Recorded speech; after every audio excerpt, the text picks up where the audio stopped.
So where is the cameras here, right? Yeah, just make sure that this is active. Is it doing the same thing again?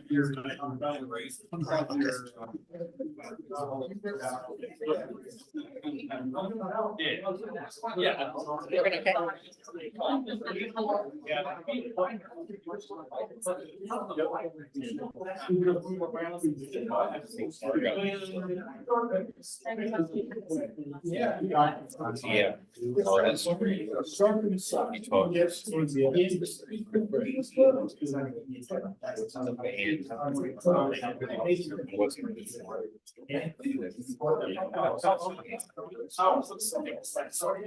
So welcome, everybody. Can everybody hear me okay? Yes. Welcome, everybody, to the March meeting of the DVAA. I'm Jan Rush. I'm president of the club, and we're very glad you're here. It's delightful to have you all. My opening slide isn't meant to confuse you. The eclipse is indeed not tonight. It's just my background slide because we are going to be talking a lot about the eclipse tonight because it's on everybody's mind. Sorry. So hope you're going to make it somewhere close to the path of totality.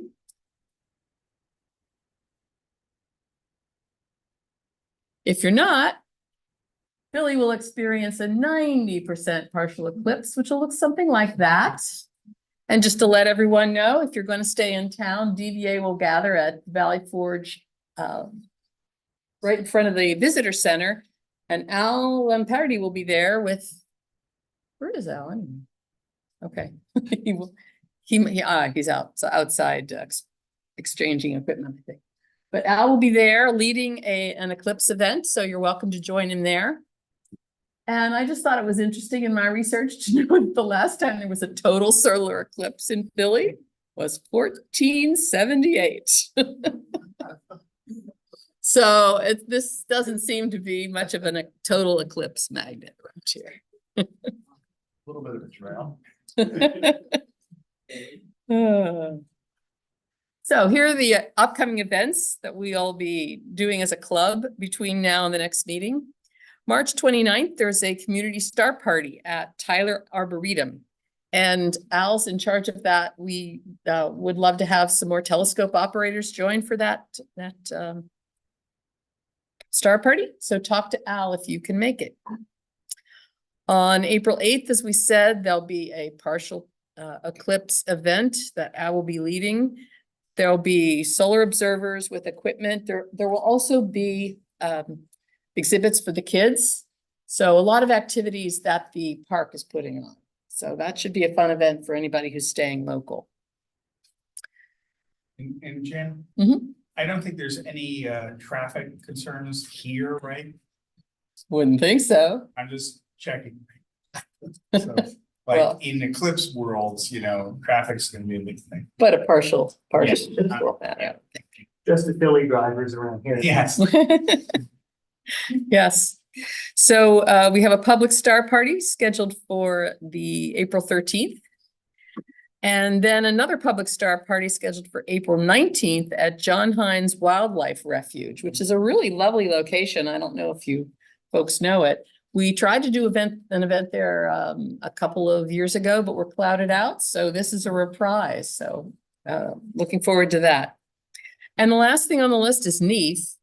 If you haven't ever been to NEAF, it's a big astronomy convention, indoor, all kinds of equipment, great speakers, and it's in Rockland Community College in New York. So it's a couple of hours drive, but it's lots of fun. So consider check out their website if you're interested in maybe going to look at equipment. And they usually have discounts, although everything's still pretty expensive, even discounts, right? And it is the last call for the DVAA Youth Awards, which are due May 1st. So be sure you check check out the website if you know any students who'd like to apply for one of these awards. All the information on how to do it is right here. on the website, click on Youth Awards Program, and you'll get all the information. These are astronomy awards for, at the elementary, junior high school level, up to 8th grade and high school. And we already have a couple of submissions, I think, so we're looking for some more. So if you know anyone who's interested, let them know.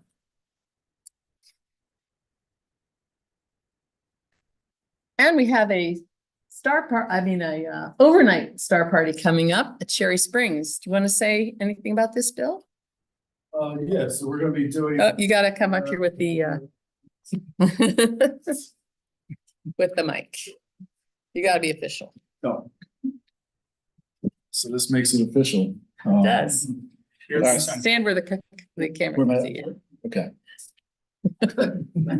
So now that's official, we have the late spring star party, or I guess our field trip up to Cherry Springs to the Big Dipper, and I believe for this one we also have Little Dipper Lodge Mhm, right. Reserve, which has about 15 people we can have on site.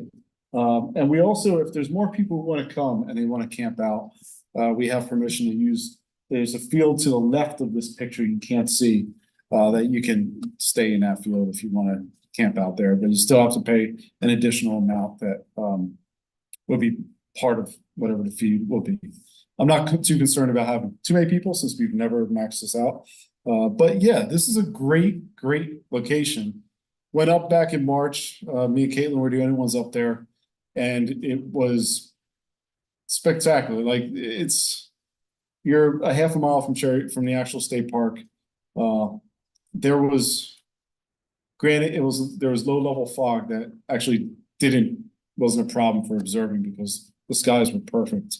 But the area is it's a nice field. It's relatively flat. You have plenty of space to set up. There's only one light you have to contend with, and that's at the Little Dipper Lodge across the street. But during the spring, I imagine that stuff will be filled in, so the leaves will be back in. You won't have too many issues with that, or maybe you might have an issue, but you'll be able to put a vehicle to block that out. Yeah, or you could just shoot it out like Jeremy said. Although we might have to pay additional fees because that's the Little Dipper Lodge. I was told you could trip the breaker room. Oh, can you? It's a breaker room. Well, highly recommend it. If you've never been up there, it's a great experience because each spot, you're in a cabin, so you have the amenities of cabin. If you want to actually have, don't want to make any of your own food or have any food or whatnot, you can have the bed and breakfast will actually provide food for you. This is not the bed and breakfast. This is just their cabin locations, but they will do some food servicing for you if you want. And then, of course, since you're half a mile from Cherry Springs, Gailton's about 15 minutes down the road, and then Calvert's about a half an hour up the road. So, anyone have any questions or anything? Okay. Not fully booked yet, Bill? We don't have anyone who's taken it yet. So definitely do it, sign up now. And the downside is if it gets cloudy, you can't promise we're gonna be able to refund your money. You're rolling the dice for all 3 nights. The past 2 times we've been able to squeeze out 1 night, and it's not bad being up there when it's cloudy. Honestly, it's a pretty nice spot. It's really cool. When we were up there, I told Jan this, when we were up there last time, we actually had, when I was out in the field, I heard some random like crap type sounds. And then we heard this again in the morning, and there was some tundra swan migration that was going on at night. So it's cool. It's a good spot. And you can leave your stuff off. You don't have to worry about it. You're in a private area. So good. Great. Thank you. Now, the last time we talked about it, some of you had asked me exactly where the lodge was relative to the park. So I put this slide in here, which probably nobody can see, so it's so tiny, so I'll point to it. Here's the Big Dipper Lodge, and here's the park, and there's the astronomy field where we usually observe. So it's like not even half a mile away. It's the same sky. So nice location, big field to observe in. There's electricity here in the pavilion. You just need a long electric. And long if you have extension Verizon, cord. there's a new Verizon tower where it says May on there, so if you look out the window. Here? essentially, That's like, there's a tower right there. So Okay. If you have Verizon, you have full walls. Okay. All righty. So how about Brian for a welcoming report?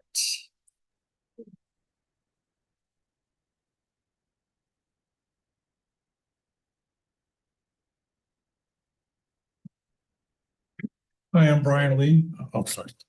Hi, I'm Brian Lee, welcoming chair. Little light on new members this month, 3. Jan Romer, who's not really a new member. I know a lot of people know that she's been with the club for a long time. Stan Sankiewicz and Kenneth Smith. And I know Kenneth is sitting in the back corner there, so please make it your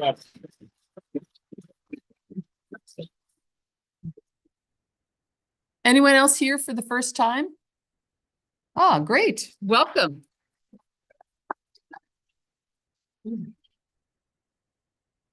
Okay, does anyone else have any announcements, general business before we go on to the observing report? Okay, so today, Tom Nolasco, our club VP, will be talking about the eclipse. He's going to get you ready for what we're going to be doing in the next, April 8th. In 17 days. You remember this? Yeah. Turn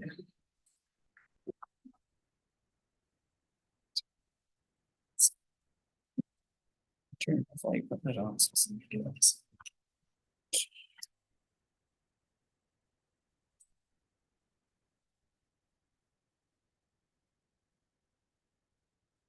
Perhaps if we get some of the lights off. Here we go. Can you hear me? Okay, good. Okay. This is the Great American Eclipse Take 2. Dan showed this already. There's the path of totality. And just a quick comment. Kind of to paraphrase Mark Twain here. The difference between 99.9% and 100%. The difference between a lightning bug and a lightning bolt. It's unbelievable. You definitely want to find yourself in the path of totality, if possible. Basically, this is the anatomy of an eclipse. The moon's between the sun and the earth. There's next slide. I'll show you. There'll be some. So I'll show you how this all occurs. But in this particular case, the penumbra, the partial area of the eclipse, covers a pretty wide area, about 4,300 miles. Whereas the umbra is usually less than 167. This particular eclipse, it varies a little bit, but it averages about 115 miles wide. So it's a pretty narrow path. This is what it looks like from space. This is the actual umbra part. You can see it back there, but this whole area here is getting a partial eclipse. So, and this umbra is moving pretty quick. It's going across the Earth at about 1,500 miles per hour. So it's really moving along. So it takes no time to get from Texas up to Canada, only a couple hours. So why doesn't the solar eclipse occur each month? Well, it all comes down to the tilt here, this 5-degree tilt of the lunar orbit as comparison to the Earth's orbit around the sun, the ecliptic. And so the shadow goes above it sometimes as it goes between the Earth and the sun, and or it goes below the, it's below the moon, below the Earth. So the shadow doesn't fall onto the Earth. But there's these eclipse seasons where the node is such that when it's full moon, the new moon, it crosses the node here. There's a little bit of a window. It's about 1.5 degrees window there where it's called the eclipse season. It lasts about 30 to 37 days every 6 months. And in that time, there's a solar eclipse every 6 months. Most of them, well, not most of them, a fair number are partial. Other ones are annular eclipses, hybrid eclipses, total eclipses. But there's some form of eclipse, and it just hits some part of the Earth every 6 months, with a solar eclipse occurring every 1 to 2 years on average. And the tough part is people don't see it very often is because it only covers, you're talking less than 0.5% of the Earth at one time. One of these eclipses, it's actually going to see totality. So you have to kind of get yourself there because it's not going to come to you very easily. And this is a funny stat. Solar eclipse on any given spot on the Earth occurs every 375 to 400 years. It's really a case of extreme averages here. It's like saying we averaged an inch of rain a year and we get 10 inches of rain one year and it's drought for the next 9. It's an average, but it's kind of that kind of a thing. Because as Jan was saying, in Philadelphia, even before Philadelphia was a city, 1478 was the last total eclipse, and the next one isn't until 2044. So, and yet you get places like Carbondale, Illinois, that will have its second total eclipse in just 7 years. So it's kind of a really rough average there. But first things first, eye protection. And you need to get a pair of these solar glasses or something like this that is an ISO approved solar viewing. Just make sure it has ISO on it and the number that's what I'm talking about here. It'll say it on the glasses. And whoops, don't want to do that. But basically, important thing to note here is don't use these with binocular telescopes. Some people might put these on, then hold binoculars up. That's not going to work because you will burn right through that and then your eyes will be next. So they're just for the eyes only, like right here. And if you want to get fancy, that's what I'm thinking, that's not a bad idea, but they're easy to make. You just kind of pie-shaped wedge, a couple of rectangular holes, 2 little slits for the arms to come through, and maybe it blocks more of the sun out. But actually, just putting a pair of regular glasses on here works really well. So just you want to have some fun. And important, if you're in totality, if you're in the path of totality, you do not wear these during totality. You want to see the corona because you won't see the corona and everything else if you're wearing the glasses during totality. But all the partial phases must wear the glasses. Or there's different ways. See all the glasses? You can get a sun spotter. Jan has one of these. She used it out in Albuquerque. Got a beautiful picture of the moon, of the moon silhouette on the center of the sun in her picture from Albuquerque. These are great just for any kind of outreach too, because you can see all the sunspots on it. Everybody can see it at one time, but they're not cheap, but they're nice. You can make a funnel. Prasad from our club just last week made one of these for his telescope. It takes about $25 in parts, and it's just made of funnels and radiator clamps and things like that. And it projects the image from the telescope, not a big telescope, nothing like 8 inches or something, but you have like a 60mm scope or something, and you project the image and you get a nice see all the sunspots here, also good for outreach. Or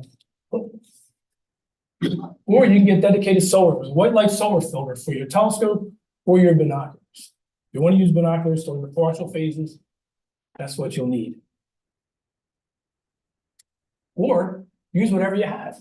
This is the top picture here is a picture that Jan took when she was in Albuquerque. And you can see the light comes through the trees. Those little tiny cracks make pinhole cameras. And you can see all the crescents. Or you can grab a colander and you get all these crescents. Or in this case, this is just a Ritz cracker my son is holding, and you can see the individual crescents. So you can do all kinds of things. And anything makes a hole. They have somebody was giving these out. I don't know what group, but it's just a series of punches and a piece of cardboard. And there's triangles and squares and rectangles. And the exercise was to kind of hold it, your back, you're not facing the sun. You move it close to a white wall, and you'll see these actual shapes, squares, triangles, and circles. You move it back, they all form circles, and then you can actually see it's a pinhole camera at that point. It gets far enough back, and you can see the phases. If nothing else, you can find something around the house. If you have nothing else, you can do this. So, this question was already answered, but how much is sunscreen in Philadelphia? And I have a slightly different number. After the 88%. It's a little, there's 2 different ways. I mean, there's 2 ways they measure this. There's like percent covered and percent left, and it comes to one's 88, one's 90. But we're in the Phillies right here, the little yellow dot there. Whoop, just keep doing that. Anyway, we're 88% if we're here. So what are you going to see in Philadelphia? Well, the eclipse begins at about 2:08, moves from the southwest for nearly 2.5 hours until 4:35. The show's over. Mid eclipse is 3:23 here. roughly 88%. The last eclipse for comparison was about 80%, so it'll be a deeper partial eclipse here than the last one was. And as we said before, the last one and the next one to occur. But between 1478 and today, Philly has had 7 annular eclipses. An annular eclipse is where everything lines up like a total eclipse, but because of the moon's distance from the Earth and combination with the Earth's distance from the sun, the moon's not big enough to cover the whole sun, so it lets a little ring of light around. You don't see the corona or anything during those times. Okay, where should you go to see the total eclipse if you want to see totality? Well, this isn't your 2017 eclipse. It was a lot easier then because it happened in August. Weather's a lot calmer than in the springtime. Springtime is much more unsettled. There was out west, there was predictions of cloud cover in the 10% range was common. So you go somewhere, you got a 90% chance of a cloudless sky. It was really nice. Well, on this one, the best you can do in the US is about 50%. It's a coin toss. A coin toss. And it gets worse as you go further north, as you head up, it gets further north. But there's a little area, which is kind of good for us. In this area here, between like Erie and down just below Cleveland, where you can see it's a little more greenish here than it's almost like it's green like down here, because it's right off here. You want to be southwest of the lake, or at least west of the lake. If the water stays cold, the clouds don't start forming for the first 3 or 4 miles off the lake. So if you get close to the lake, your chances of seeing the eclipse are greater, historically speaking. These are all 20-year averages. And even in the last 20 years, the climate change, things have changed so rapidly, these have really gotten kind of sketchy. And so it's good to have a plan B, basically. You have your main target, but wherever you're at least be braced in your mind that you're going to be moving eclipse day or the day before, or you're going to change entirely. Right now, I'm planning to go in the Cleveland area, just north of Cleveland. But my window is from Burlington, Vermont, down to about Indianapolis, about where I can get to in a day. So it's a wide window to try to catch it, because it really is worth traveling. Just to show you how crazy the data is, if this held true for April, Cleveland would have a 70% chance of clear skies. Here's the percentage. It was 30% less cloudy in the Cleveland area here for February than the 20-year average.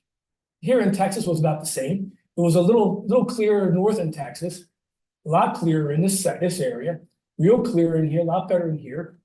And so it's, like I said, it's really a pig in a poke, as I say. Okay, so anyway, kind of throw all that stuff away. You're about 17 days away.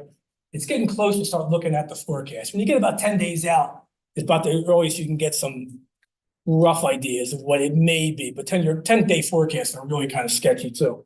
But there are a bunch of models, and there's the American model. Oh man, I keep doing that. I get this. Yeah, the American model is GFS. Got the European model and the Canadian model. These are like regarded as like kind of standard simulators. With the best, I mean, I've found this before. I saw this on a website that it was rated as the best performer. But if you ever watch the Weather Channel, they give different models of hurricanes and stuff. The European model always seems to have it more nailed. So, but there's a site called Windy, and this is a good site. If you can go down here and you can click different models, and it shows you. And you can look at cloud level, you can look at wind, you can look at all kinds of different parameters here. So that's something you want to start looking a few days in advance, especially your last 72, 96 hours, to see if you're going to be moving and start making plans about moving. But that's a good site to look at. Okay, is it worth it though? There's a lot of travel, a lot of risk. You're paying money for hotels, who knows? And the answer is, of course it is. It's the corona, and you can't see this unless you're there. It can only be seen during totality. It is mind-blowing. If you've never seen an eclipse, it will take your breath away. It is really something. So in the corona is it's just a hot plasma, 2 to 4 million degrees, all these ions and double ionized hydrogen, helium, ionized hydrogen just in there. And these little lines in here, like everything on the sun, are following magnetic lines. They're actually magnetic field lines that the charged particles are following. It's like everything on the sun. Sunspots are driven by the magnetism. The prominences are driven by the magnetism. The corona also shows the magnetism. Anyway, if you're in at the totality, this is where it gets interesting. The partial is about an hour and a quarter. And then everything starts happening here. And it's the last 10 minutes. The quality of daylight diminishes. Now you'll see that even in Philly, I think, once you get close to 90%, that's about where the break point is, I think. The daylight changes quite a bit. Especially if it's a really clear day, because it's still, you have really sharp shadows, but the light is definitely dimmer, noticeably dimmer. And it has kind of a different feel to it. They call it anemic. But in totality, you'll see this, and this just keeps getting more and more dramatic as you get closer to being totally covered. The temperature starts to drop. Watch the behavior of animals and birds. And you'll see, different effects. I was in the eclipse once, close to the coast, and when it got at totality, the seagulls were flying up in circles, and they flew down, and they kept going up and down in circles, in about 30-foot circles. Just kept doing it during the whole eclipse. But the animals, I was on a place where there was a farm, and the cows went back to the barn. You get some interesting things. Some flowers are planted. Okay, now it's crunch time. 1 to 2 minutes, shadow bands. Now you may or may not see this. It takes luck. I've only seen these once. A minute or two before totality, you're getting pretty excited. You're looking at, there's a lot of things begin to happen. But there's this is a terrible picture, but it's almost impossible to photograph. They're going this way here. But they're like dark and light bands, and they're moving quickly. They're moving about that speed. If you were moving it, you're going 3 feet a second, maybe, across the ground. If you have a white sheet or a white building you're looking at, or a white piece of cardboard, poster paper, you have a better chance of seeing these. And it's about a minute or two before totality, you'll see them rippling across the ground. It's an atmospheric effect, because the crescent's so thin, and then with the atmosphere, it causes these waves. Okay. If you have a clear sight, you'll see the umbra approaching. It's about 1 minute to go. You can see this is a picture. This is impartiality. It's partial, but then here you can see this darkening occurring. It's still about a minute out, but all of a sudden it looks like a storm is coming, but it's quiet. There's no clouds. It's just this darkness coming. If you're up high enough, you can see some of the darkening on the ground as well. So that's kind of fun to look for. So if you have a clear horizon towards your southwest in particular, you should notice that. Okay, last 30 and 40 seconds, man. The crescent is really, really thin. You're looking into your glasses and just this little sliver of a crescent. And everybody's starting to get excited. And then everything begins to happen. You got Bailey's beads and the diamond ring, all this kind of happens. Last 10, 15 seconds, the crescent breaks into these little beads here. There's little cracks, not cracks, little valleys in the lunar surface, the highlands and the lowlands. And there's little gaps where the sun can shine through, but a lot of this moon is covering the entire sun here. But there's little dents where the valleys are, as these little gaps go through, and they form little beads. And depends on where you are, how long they'll last. If you're dead on the center line, you're talking 3 or 4 seconds, and they'll come and they'll go. If you're at the very edge, like right at the end, which is not a great place to be because your totality will last seconds, they can last 15 to 30 seconds. Because almost your whole eclipse, you're watching these beads. You're not really seeing much totality. But that's kind of fun to do. And bang, final second or two, diamond ring emerges. People start to go nuts. It is spectacular. But here's what I would say about diamond ring. It's really a phenomenal thing to see. But it is risky to pull your glasses off, hoping to see it when it's going in, because you're not really that sure necessarily when the diamond ring, how much crescent is, or how big that bead is, how bright that bead is. And even if it's pretty small, you still have a possibility, even if it didn't do any eye damage at all, it could give you that flashbulb effect where you have that after image for a while. So now you get this after image during totality, it'll last a minute or two. So you're wasting totality with this little image in there. The diamond ring is something you look for at the third contact, when it's leaving. That's a good time to look for a diamond ring. But anyway, this diamond ring occurs. I'll talk about that when we get there in a second. But okay, totality hits. And this is true. No matter how many images you look at totality, nothing compares to seeing with your own eyes. Best view, in my opinion, is the naked eye view, because you see everything. And as I said here, binoculars are highly recommended. Because you can use them during totality to look, and you can see the prominences easier and things like that, just like 7x35s or 10x50s or whatever you have. And but if you see it with just your eyes, that's what that's what says it's shivered down my spine. It's a real visceral experience. That's where you experience the eclipse, not just see it. I mean, it's a very emotional experience. But it's just spectacular. And one thing you'll notice, you start looking up at the sky there, the horizons look like the sun has just set all 360 degrees. You'll get this effect. Here's another picture. This is taken the same location. This is during partiality on the left. You can see just, regular thing. This is right during totality. Looks like the sun just set there, but that's the way it was all the way around, all 360. It's a really neat thing to look for. Okay, the sky, how dark does the sky get? It doesn't get black. You're not going to see Milky Way or anything like that. You'll definitely see Venus and Jupiter. Because the winter constellations are coming up in the southeast, you'll probably see Sirius if you look for it. You might see a couple of the bright stars on Orion. You'll see you're looking at 0 magnitude stars, first magnitude stars. You don't want to waste too much time trying to see if you can see a particular faint star. But Jupiter and Venus will be obvious. Venus is about 15 degrees away. Jupiter is about 30. And there's this odd thing going on here. A lot of talk about this.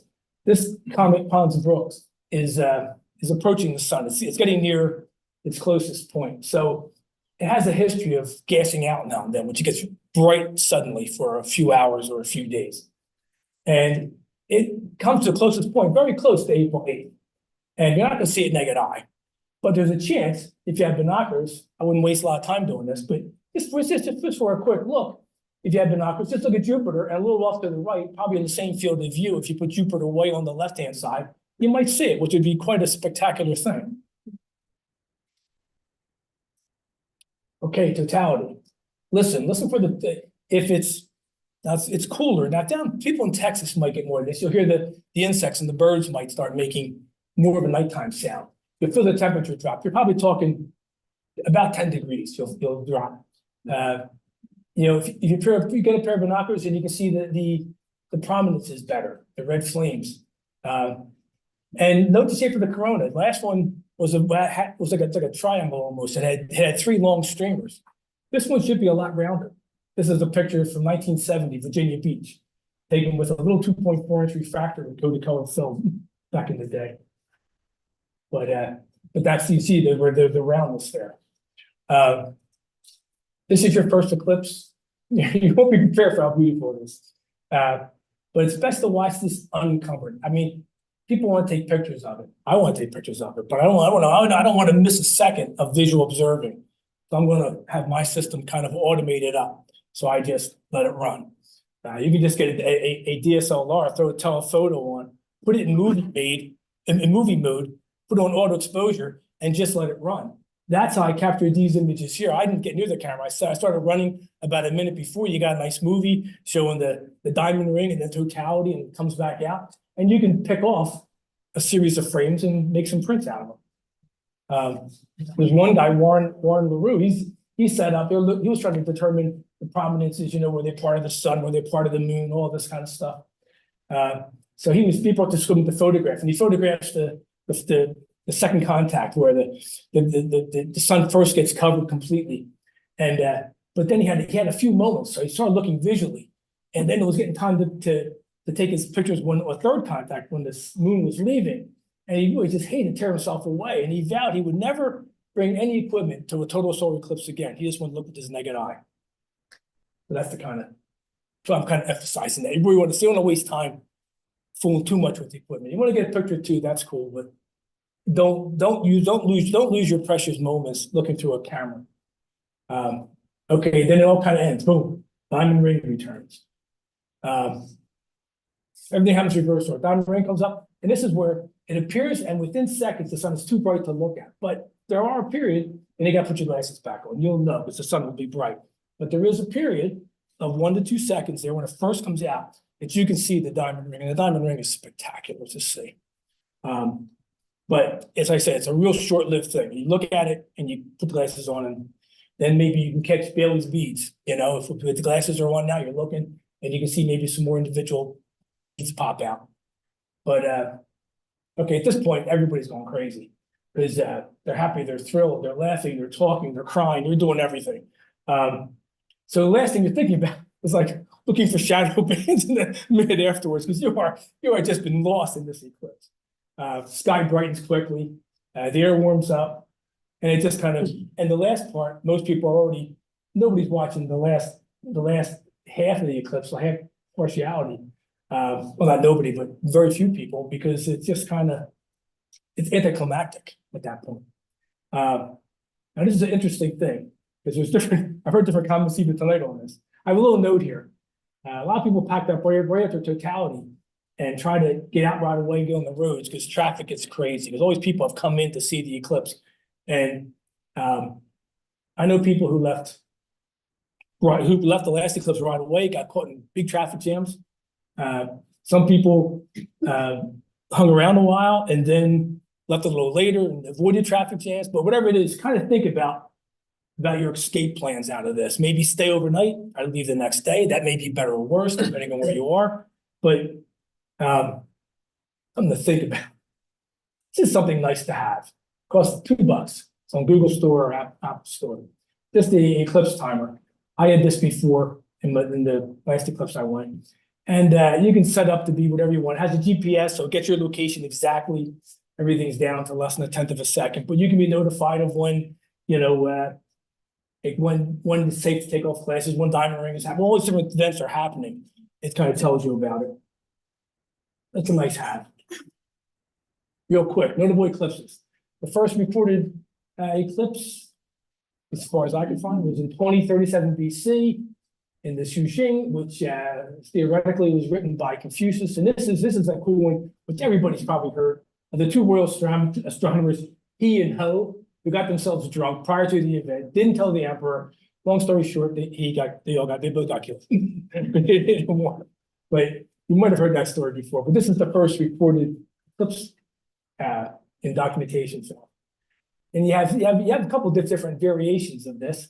One in 585 BC, where the Lydians and the Medes were fighting. It's a battle for 6 years. Total eclipse happens right where they're at. Day turns into night. They stop fighting and they signed an agreement. And actually, there was a marriage between warring parties. Some of the top people got married. First time that what was this one? This is the describe the corona. First time in 71, March 20th, 71. Plutarch, I believe how you pronounce it, wrote down. She described the corona in Scotland in the 14th to 1600s. Here, this is unique, and because of the names they gave, 3 separate total eclipses that went over. One was the Black Hour, Black Saturday, and Merc Monday. Was the names they gave them. Spanish astronomer Jose Joaquin de Fier was the one who gave the glow around the sun. They called it the corona, Latin for crown. He was the one who coined that phrase. Bailey of Bailey's bead, those little beads we talked about here. He was actually observing an annular eclipse in 1836, trying to time it. Most eclipse expeditions before 1850 were not for astronomy; they were for the cartography. It was all about mapping and longitude barriers and stuff. They're trying to map the land. That was the primary goal of this eclipse stuff. And he's trying to do these timings of the contacts, and these beads came up, and they threw them off. And we talked about it. He was the first one to realize that they were caused by the valleys and irregularities in the moon. First one to discuss it. And this is a neat picture. This is the first picture of a total eclipse. This was in 1851.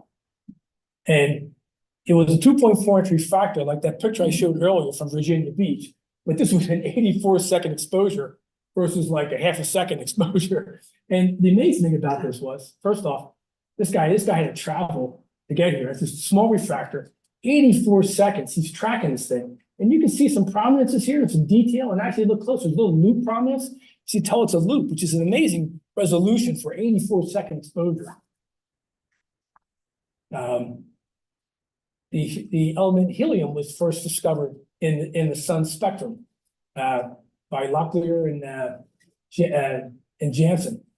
And so that's kind of noteworthy for that. But the most famous one is the Edison expedition to prove Einstein's theory. And he said, there are two little stars here. The moon at the time was going through the Hyades. The eclipse happened in the Hyades, which is like a big open cluster at the front of Taurus.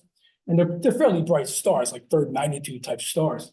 And so they could pick them up. And they did prove that the stars were 1.75 arc seconds from where they would be if they weren't close to the sun and gravitationally, shifted because of the warping of space.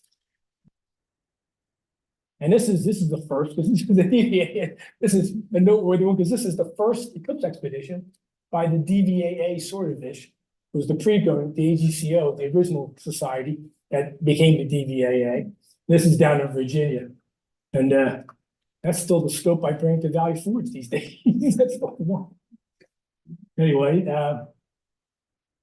and that's it. And here's some good websites. These are all good. This is a really cool site. It's like a Google Maps type of thing.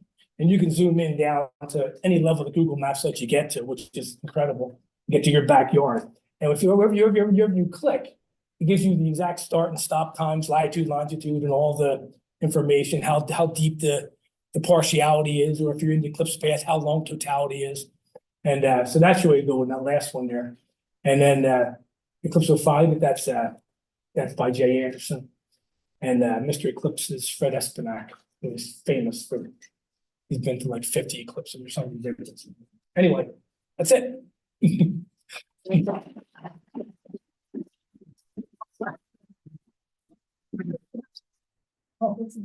Can I ask a question? No, yes. Just want to make sure. Can you talk about the shadow bands? I'm not real familiar with process that.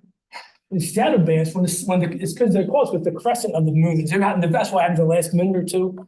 Crescent is ultra thin. So it's this really thin little image coming through.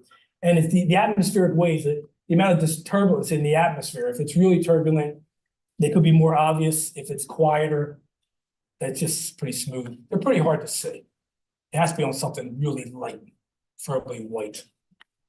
How many eclipses have you traveled to and how many have you seen? I've traveled to 4 for totality. I've seen 3. And I went to one in Canada where I got clouded out. But I did, because of the cloud deck, you could see the black circle going across the cloud, which was kind of neat. You wouldn't see that normally. So, yes. So just confirm, if you're inside that band, it's totality, right? You don't have to be in the middle of that band. Not in the middle, no. You want to be, if you can be somewhere from like in the center half, shall we say. There isn't too much difference between the very center and maybe, well, if it's 150 miles wide, say, let me see something, maybe like 40 miles out, within 40 miles either way of the center line. It's all pretty close timing wise. You may lose a few seconds, but as you go beyond that, it drops off pretty quickly where it gets shorter and shorter. If you're right at the edge, your totality might be 2 seconds, 1 second. Right at the edge, it's almost like it's just a brief flash and it goes away again, So, but you don't have to be in the center line. As long as you're, not too close to the edge, you'll get a nice view and you'll have some time. So that app, how accurate is it with the timing? Oh, Position. it's dead nuts on. It's within like a second or two? Oh, less. Yeah, it's really good. And he puts out a great ebook. Okay. Where he goes into the detail on that and the whole thing about the eclipse and everything. Yeah, it's not really that expensive. Yeah, it's like $2. It's really worth it. Oh, the app is, but I'm saying, Yeah. the guy who does the app, Oh, yeah, he is. he has an ebook. Oh, okay, yeah. He has a lot of YouTube videos too, talk about different things. So Erslanger from the internet asks, any filters over the camera during totality? No filters of totality. That's the one thing. So totality is when you take your glasses off, you take your filters off. With your camera, typically you're gonna have a filter on your camera during partiality if you're going to shoot partiality, or even if you just want to focus on the sun and you're not going to shoot partiality. You want to put the filter on, get it nice and sharp, all ready to go. Have a nice slip-on filter so you're not bumping anything and knocking your focus out. And then with about 2 minutes to go, you can pull it and then close it within 2 minutes. You don't have to do it, right. Doesn't have to be like right away. I actually forgot about putting my filter back on after the last eclipse. I had a good movie mode. I'm taking a movie. I'm talking to everybody. all of a sudden it was about 2.5 minutes later, and I go, holy smokes. I gotta look at my sensor, I was quickly Maybe smoke. covered it up and, but it was okay. But they say it's good for 2 minutes. Either side is you're okay. Let's do it. For camera, not us.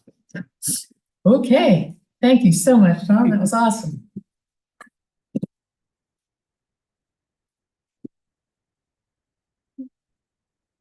Guess now I'll turn it over to our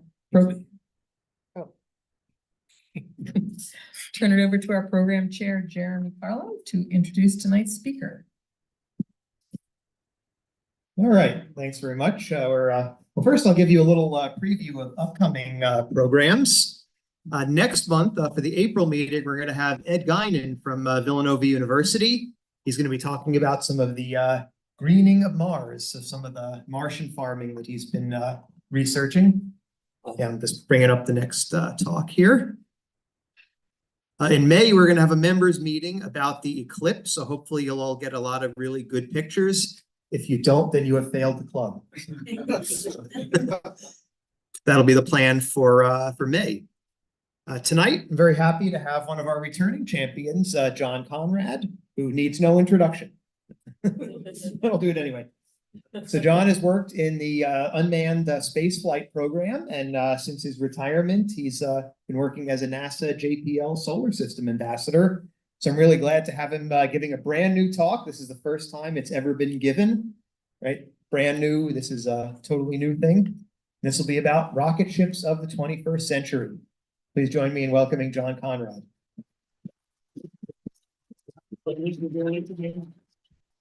Is it on? We're on, we're good. Yeah, it looks like it's lit up. Can you hear me all right? I don't know if there's anything broadcasting. Needs to turn it up a little. It might not be. It might not be turned on. There's a red light on. No, it is on. Testing? Testing. Now the light's off. I'm still on the old slide. Here we go. How's that? Thanks, Jeremy. Yeah. The camera that moves, I don't know if you can a little bit more so the camera can see. Oh, okay. Oh, you've got, this is being zoomed? Good. Hello, everybody. Hello, everybody. I feel like I came in here by accident. It looks like a giant all hands meeting or something. This is quite a turnout, I must say, and I imagine it's for the eclipse talk we just heard, because that was really fantastic. I really enjoyed that. Thank you very much for the intro, Jeremy, and it's great to be back. I love to talk to you folks. You're a great audience. And as he indicated, I guess you could say you're the guinea pigs, because I've just put together another talk. You might think that ambassadors just take canned, sets of slides from NASA and pass them on to the public. And there may be some that do that. I doubt it. But most of us, get some slides from NASA.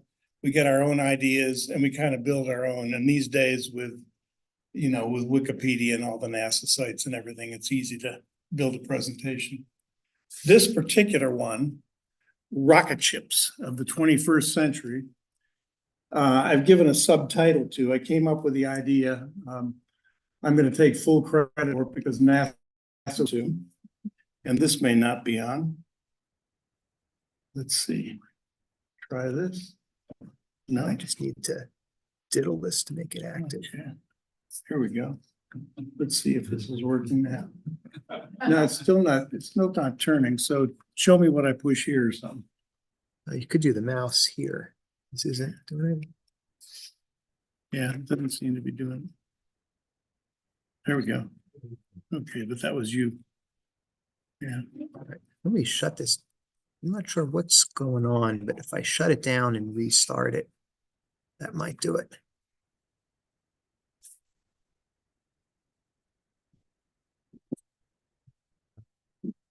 I've got my own back there, maybe. Because it was off. Did it That's work? why. Oh, it was. It works better when it's on. Funny thing about that. So it works for, there we go. There we go. One more time. So as you might be able to guess, from the title, this is my creation. NASA did not come up with this. And so I want to give you right off the bat a couple little notes here. One is that when you're looking at rocket ship companies, it's one thing to look at the US market, which frankly is dominant these days. But between India and China and Russia and a bunch of others, there are a lot of competitors, especially the Chinese these days. In no way did I try to stack our companies up against them, mostly because you really don't have much transparency into them, and we have a lot into our own. So it's a US only rocket ship company talk. And the idea of coming up with 8 companies like this is absolutely my opinion and not NASA's. So I'll get NASA's bullet off of the slide there. All of this is John Conrad, not NASA. And I had a wonderful time doing it, I must say. And I will also note that the name is not original. Some of you probably were around when computers were first being used back in the 50s and 60s. And so it turns out that this particular name came from the way the computer press was talking about the industry back then. And you can do it with any technology area. But in that case, it was mainframe computers. And the term that started to be tossed around was IBM and the Seven Dwarfs. And if you think about it, especially if you, like me, were around in the 50s and 60s, this is a good area to think about it. Burroughs, UNIVAC, NCR, Honeywell, CDC, and I didn't know this until I researched this thing. RCA and GE also were into the computer business for a while. And that was the 60s. And so there were 7 of them, and some guy in the press probably came up with this clever little title for them. And it was very true. IBM was far and away the big supplier of computers back in the 60s. By the 70s, RCA and GE had dropped off. And so if you think about the initials, you had Burroughs, UNIVAC, NCR, CDC, and Honeywell, which made up the bunch. And so then it became IBM and the bunch. And then along came DEC. You remember them? We all remember them. Who surprisingly started in the 50s. I didn't realize that. But they really made their mark in the 70s and 80s with the PDPs and the VAXs, which probably a lot of us used. And so we took the DE there and it became the bunch, like the Bears and the Bulls and the bunch. So that's where I got the idea of coming up with SpaceX, or if you will, Snow White, and the 7 little dwarfs. And so there is the far and away dominant player today with their latest and greatest, the Starship, which you folks probably have become familiar with. And we'll talk quite a bit about SpaceX. But then we have also the dwarfs. And so at this point, as I was putting it together, I decided that it was going to be not just artificial, but stupid if I tried to say which one was sleepy and which one was dopey. So we're going to forget about the dwarves, and we're just going to talk about the 7 other rocket ship companies. And it turned out it was pretty easy to figure out which ones were the next 7. And they sorted themselves pretty automatically into these 3 categories. Old space simply means that these are the guys that have been around since the 20th century. They were big players going back to the beginning of the space age in many cases, lots of experience. They still have order books. They have infrastructure, which we've all come to realize is not always a good thing. Sometimes that's baggage when you're trying to actually reinvent your approach with, startup companies and so on. And so that in some cases makes them certainly less affordable than other things that might come along that can do the same functions. So those players, you might be able to guess. The second one, hopefully you're familiar with the United Launch Alliance. It actually didn't exist in the 20th century, but I'll tell you why it's there. And finally, Northrop Grumman. And so between Boeing and Northrop Grumman and Lockheed Martin and Raytheon and General Dynamics, basically what you had by the end of the nineties was 5 companies where there used to be about 40. That's what happened with the consolidation in the aerospace industry. And Boeing acquired some rocket ship resources from other companies, just as Northrop Grumman did. And we'll talk about that. So the next category, new space, you can probably guess. Along with Musk comes a couple other rocket billionaires, because NASA had been pushing companies, and I remember this being in GE Aerospace back in the 80s, actually. NASA was always pushing companies to decide if they would pick up the weight and help NASA to stop being the pusher, if you will, providing government funding for everything well past development. In other words, they were looking for companies to say, okay, it can actually be a commercial venture. And we looked at that, for example, with Landsat, if you remember Landsat. And we looked at it in the 70s, we looked at it in the 80s, and we always said, no, it's just not viable. There's not enough demand for the product out there. But the same thing was going on by the 90s with these launch vehicle companies. And finally, after the turn of the century, there were some people that had enough money that they said, we think we actually can make money at this. And so these guys had deep enough pockets that they could stay away from the typical NASA or government procurements with all the regulations and bureaucracy and do things faster and to a large extent on their own money. And so you're going to hear about some of them in new space. Most of them, despite what you might hear, including SpaceX, typically in a year, in any particular year, are not profitable yet because they're still pouring so much of their own money into it.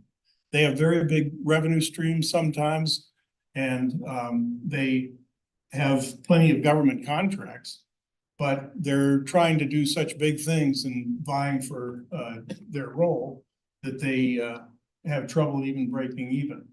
And they do, you know, in many cases, use new technology and try to address some new roles, but they're really trying to supplant the old approaches, and they've been pretty successful at it. And yet they're looking for new roles like space tourism, which I think of really as a fancy amusement park, frankly. I have, speaking of opinions, I have a feeling about calling these guys astronauts. I really think of them as people that can afford the e-ticket, you know, the max e-ticket for a rocket ride for 15 minutes, which would be kind of cool, but it doesn't make you an astronaut. These guys now have some nice order books.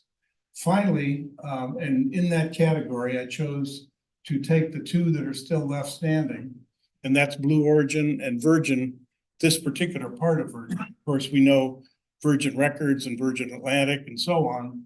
And so now we've got a couple of space companies, and one of them is still standing, Virgin Galactic. Space Light sort of implies what it is. It's those folks that have decided, and there are about half a dozen of these companies, that there's a more affordable layer of the market for these new, really very prolific small sats. There's something over 5,000 CubeSats up there now. And, you know, if you have an engineering department at your college, they may very well have had the students do a project that got put into a CubeSat and got launched. And of course, you couldn't afford what used to be what customers afforded to go to space. So that's a nice slice of the market. And that's the one that these new players have been going after, this, small sat market. And pretty successfully so far. And the 2 that I selected there, frankly, because they're the 2 that are viable at this point. There are 3 or 4 others, Stoke and Astra and some others that have played, but they haven't had orbital successes. They are having trouble with financial viability. So there they are. The 7 other rocket companies. So we'll start off with what I will hopefully be able to make clear to you, if you didn't already think this, that the global leader at this point, not just in the US, is SpaceX. And you might challenge that, as anybody would when there's a ranking, because, you know, people have opinions, and this is a very broad arena. And so what is it that they rank highest on? And so there are a bunch of candidate parameters for that, and here they are. And it turns out if you pick any of these, launch frequency, certainly, the breadth of the roles they play, because they have something called transporter now, which is a bus for small sats and their own ComSats that literally put 60 of these little things up there now. So they're going after the CubeSat market as well. And the fact is that SpaceX leads in any one of these measures, including customer satisfaction. The reason they've gotten there that has been most impressive and most important to their dominance is their affordability. And the only way that could happen after 50 years of the space age with all kinds of technology approaches being tried. Thank you, I appreciate that.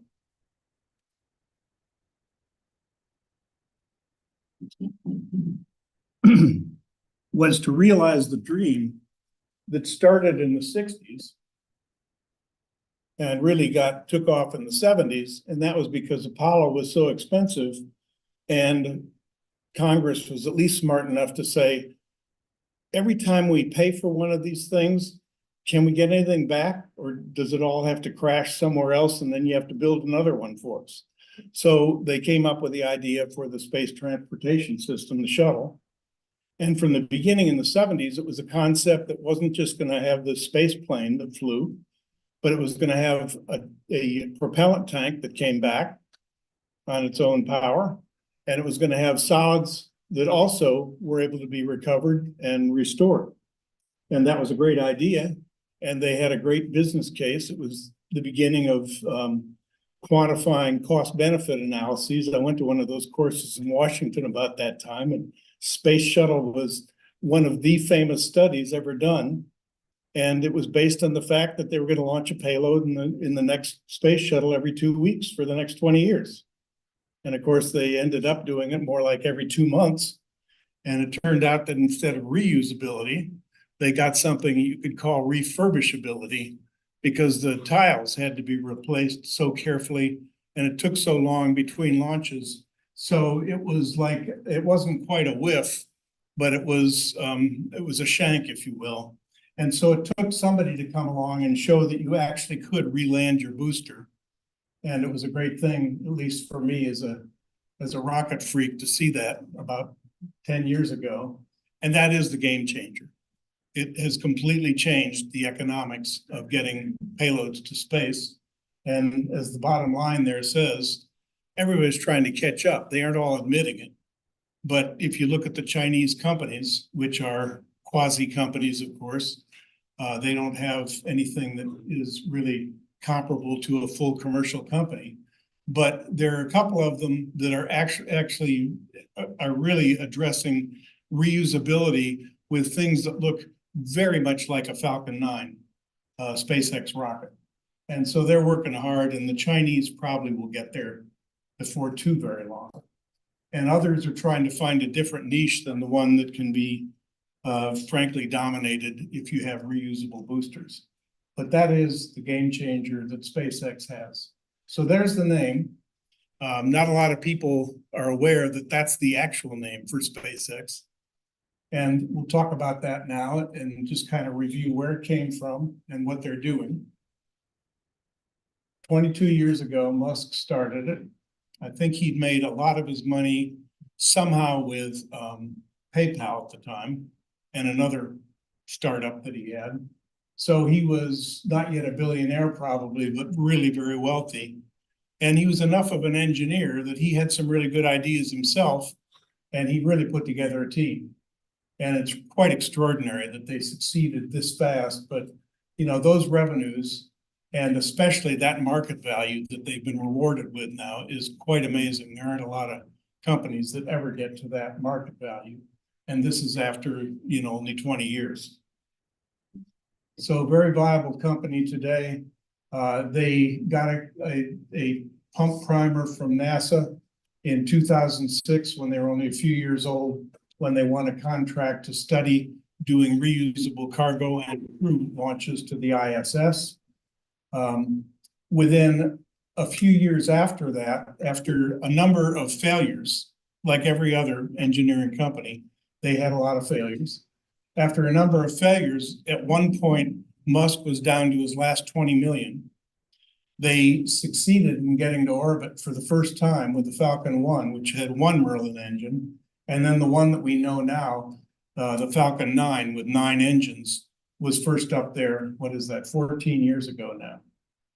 And then they had a lot of firsts after that. Not only did they study the launch services, but they actually developed the Dragon capsule for cargo. And in 2012, 6 years after getting the first money from NASA, which is very fast, they had the cargo deliveries that have been going on steadily. I think they've done 40 of them now, something like that, to the International Space Station. And there are a couple other companies that have that contract as well. The first time that they vertically landed, which to me was just something I never thought I'd see, was 2015, less than 10 years ago. And then they, within a couple of years, not only succeeded in showing that they could take one of those first stages that landed and prep it and launch it again and recover it again and do it either on a robot barge at sea or else right back at the launch site. They were now offering a bit of a discount to anybody that would use their launch services and let them use a reused booster. And now they have reused boosters. I think that they're approaching 20 uses for some of them now. It's been very rapid and pretty phenomenal how fast they brought that whole equation down. The one that was really impressive to see a few years after they landed the Falcon 9 by itself, they strapped 3 of them together in this thing called the Falcon Heavy, which had 27 engines. 27 engines firing at liftoff for a grand total of over 500,000 pounds of thrust, which still wasn't quite Saturn V, but it was huge. And the Falcon Heavy launch was spectacular, especially after they jettisoned the 2 side boosters and they landed vertically simultaneously in the launch pads that they'd just taken off from. I remember seeing that.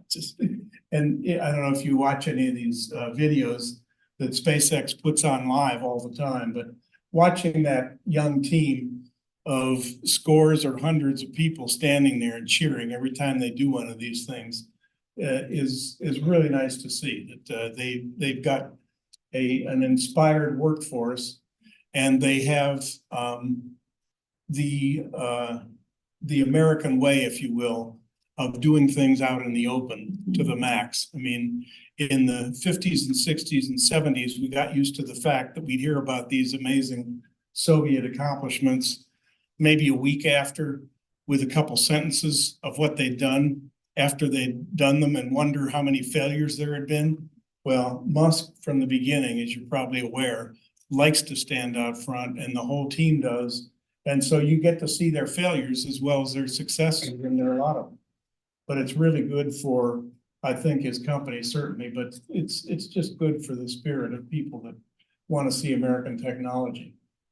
The next big thing, and this was huge, was the Dragon capsule for cargo. They fitted it out so that you could put astronauts in it, and they finally got a crew. This was the test launch in 2020. So after almost a decade since the last time that we were able to fly crews in space with shuttle, and had relied in the meantime on the Russians to do that, which was really, really troubling. But at any rate, we finally had our own capability back thanks to SpaceX. And since then, here's a picture of the crew, the gantry going out to load the capsule, and the crew of 4 in there, who, to the person, I think, say this is one of the most comfortable ways they've ever taken a ride into space. They really did things right.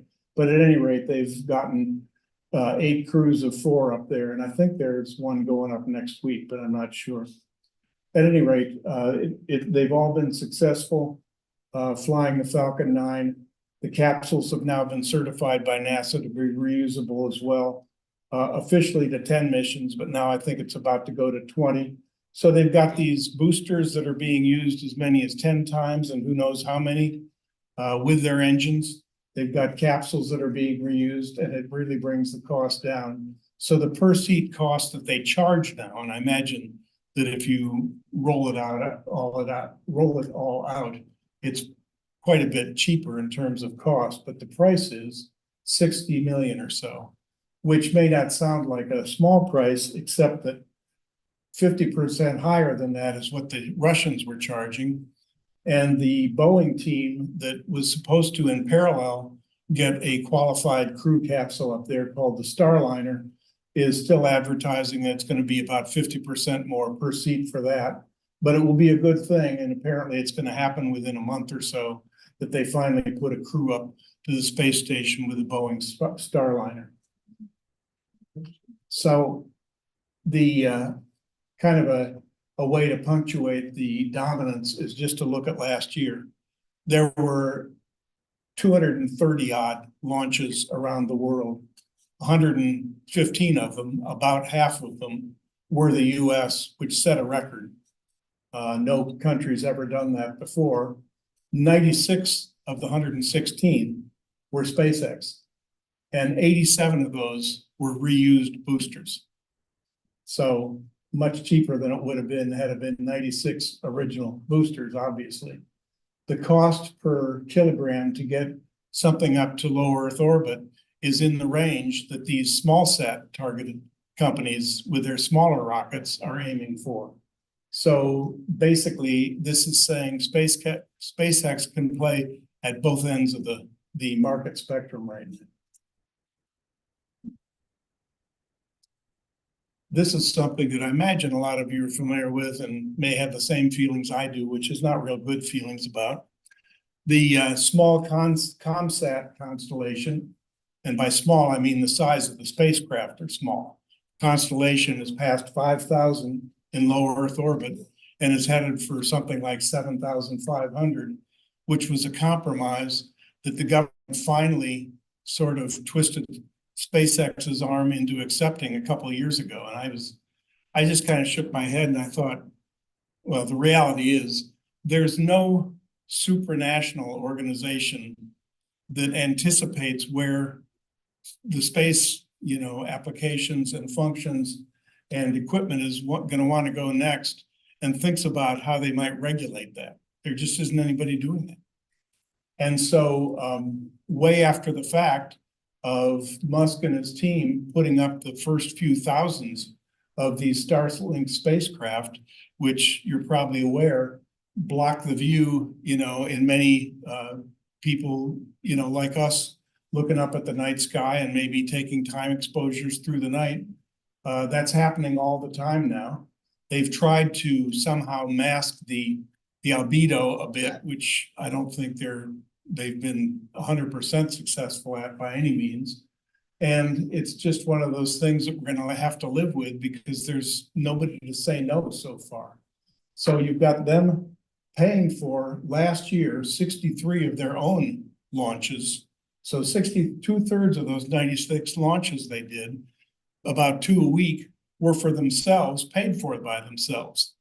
And so this is a company investing in having a really, really broadly applied commercial communications capability, which is going to be more and more. It's live and operational to some degree already, I think, within the last 2 years. It's been used, you're probably aware, in Ukraine and very helpful there to the Ukrainians. But it's probably going to become an alternative approach for a lot of people who do their space communications at some point. And they keep rolling them out, 140 launches since 2019. An average of whatever that works out to, 30 or 40 per.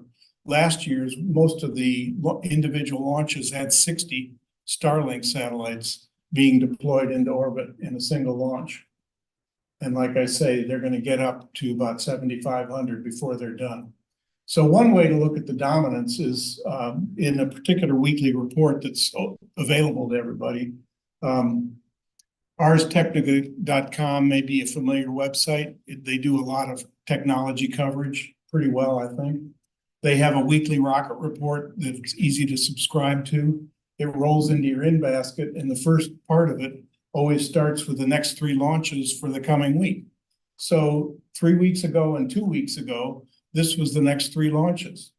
And so you've got 5 out of the 6 on Falcon 9 boosters over an 8 or 9 day period there. If you look at the March 3rd there, 3:16 UTC, that's like 11 at night, I think. And so from late on the 3rd until about 20 hours later on the 4th, they not only had a launch from Kennedy and Canaveral and Vandenberg, but they also had a dress rehearsal for the Starship going on at Texas with 4 different launch vehicle operations centers working. Again, a space company that is much more active than any I've ever seen. All right. And that's not the end of the story. As a matter of fact, if this story doesn't turn out well, that's going to be a real problem within a few years. But so far, so good for the next big thing, the Starship. So you probably have kept up some with this. It's only been going on, in terms of development for about 4 or 5 years. Musk has been almost like an evangelist about this. If you haven't ever seen him talk about these things, it's worth at least once going out on YouTube and watching him talk about Starship and his vision of just how many hundreds of people are going to be on how many starships to go to Mars in not very many years or maybe decades, but he envisions this happening before not, in the 2040s or 50s so much as the 2030s to colonize Mars. That's his vision for the Starship. And as it happens, it's really nice to get to the moon too also. So it's taken on a role here with a really rapidly growing manufacturing capability and launch capability, both at a place they have very much at the southern tip of Texas, as well as the usual places in California. I'm sorry, the manufacturers in California, and they're adding it. They're adding the usual places in Florida for launches because they plan to launch these things like every 4 days before very long. And they have roles that the government wants them to play with this. But there it is, the largest rocket ever built, 40 stories tall, about as wide as a house. And the height of it is one thing. The name of it, Starship, is actually the second stage. And the bottom is known as the Super Heavy. And it doesn't look that big, except for the fact that that's, a 25-story building. So it is very, very big. And it's powered by their own engines, which are the first mass-produced methalox, liquid methane, as well as liquid oxygen. I mean, we've had liquid hydrogen and we've had kerosene for many years, but I'm told that the best energy content comes from liquid methane. And so they perfected that with a new approach to getting the propellants to the chamber called full flow staged combustion. And I think Blue Origin's also doing a version of this with their rocket. But at any rate, it's the first time that they've gotten this more efficient approach to a 500,000 pound thrust engine, which is about the same size as the space shuttle main engine, which is still being used a lot, but much more efficient. And so they have these Raptor engines in the boat tail, but they have 33 of them in concentric rings, which works out to almost 17 million pounds of thrust, way more than twice the Saturn V at liftoff. And lo and behold, as you'll see in a minute, they've done it. It is by far the most powerful rocket ever. The upper stage, the Starship itself, has 6 Raptor engines to attain orbit and then do various maneuvers once they're there. So they have gone through a process that we might have called rapid prototyping 30 years ago, which was kind of a boring word, but exciting for engineers at the time, to get a chance to not have to finish everything before you got to try some of it out, see what works, what doesn't, and then fix the things that don't work and throw away the things that didn't work at all and that sort of thing. It was viewed as a faster way to develop. Well, this is the slogan that SpaceX has for it. Fail fast and learn faster. And if I've ever seen an example of that happening, it's with this giant rocket that they've been doing it. And they do everything in a massively public way. So the first test was less than a year ago. Enormous liftoff noise and commotion. And there it actually went up in the air and we all watched. And some of us could notice that not all the engines seemed to be firing. They weren't, but 30 of them fired. They didn't quite make it to stage separation. And then in the inimitable words of the PR people, they had unplanned rapid disassemblies. Yeah. So everything blew up. But the thing that was worst, as it turned out, for getting to do it again, wasn't the rocket, it was the launch mount. They did not calculate what they needed in the way of a water bath at the liftoff and the amount of concrete, and they literally blew up the launch mount, and pieces of the concrete were found miles away. So the local public was not happy. The environmentalists, of course, weren't happy. So it took quite a while. The timing of the next test was completely due to getting certification from the FAA, which was delayed because of all the complaints. The fixes were done within a couple months and they were ready to go. Finally, 7 months later in November, they got to go again. This time it was just beautiful. It was a completely different looking launch mount. The water system was unbelievable, how they bathed the liftoff exhaust, and everything fired. It performed nominally. They got to the point of doing hot staging, and the way that they do what we used to just call a MECO, good old main engine cutoff, or in the case of Atlas, which had boosters and sustainers, a BECO and a SECO. In this case, there are 33 engines firing. So what they do is they turn them off in concentric rings moving inward.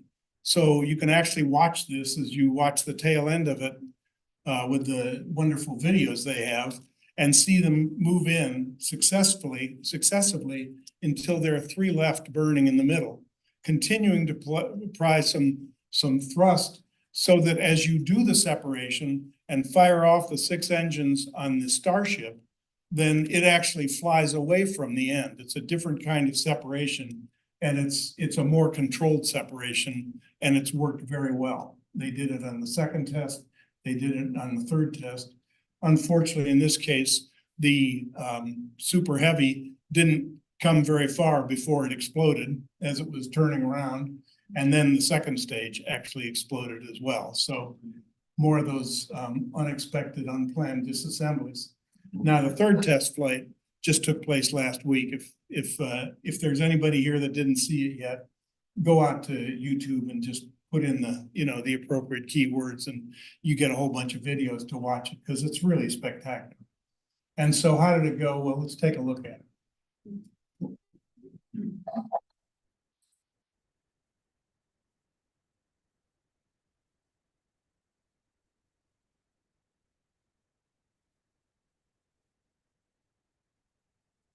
So now think about this. Before 10 seconds, you've taken a 40-story building against gravity past 100 miles an hour up.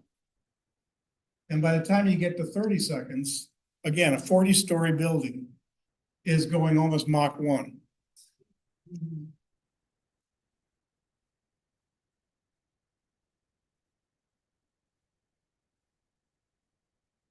You can see way on the left there is the base. Now you're going to see that this is that stage separation.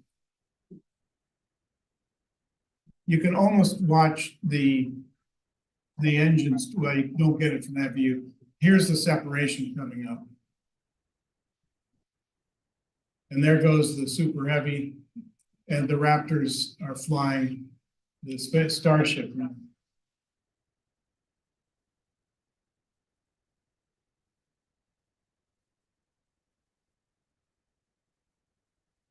Now this view, you don't get to see that usually on launches. And what you especially don't get to see is what happened a few minutes after that, which is after achieving orbital velocity with the Starship, then they got over the Indian Ocean and were coming into re-entry, and you got to watch the whole thing. You got to watch the plasma, the red starting to burn during re-entry. Now it turned out, I'll tell you the results here.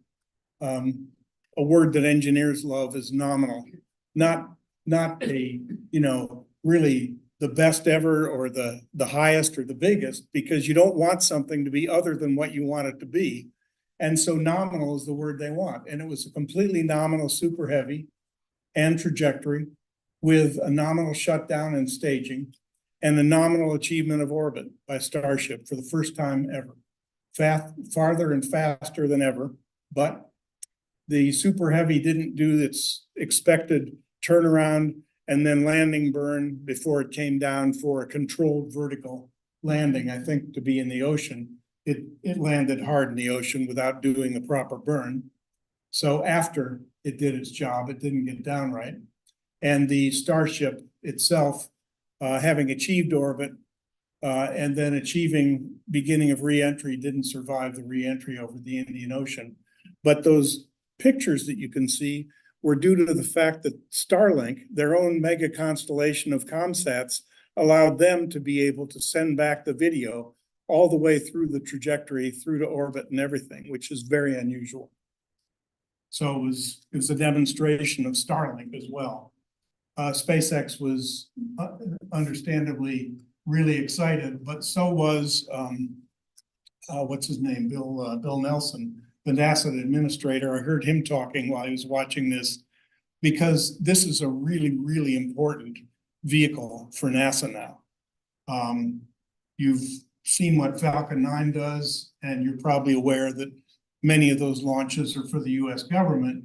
But the fact is that you're going to see that Starship is really critical to the future also. So now we're going to go to the first of the dwarves, if you will.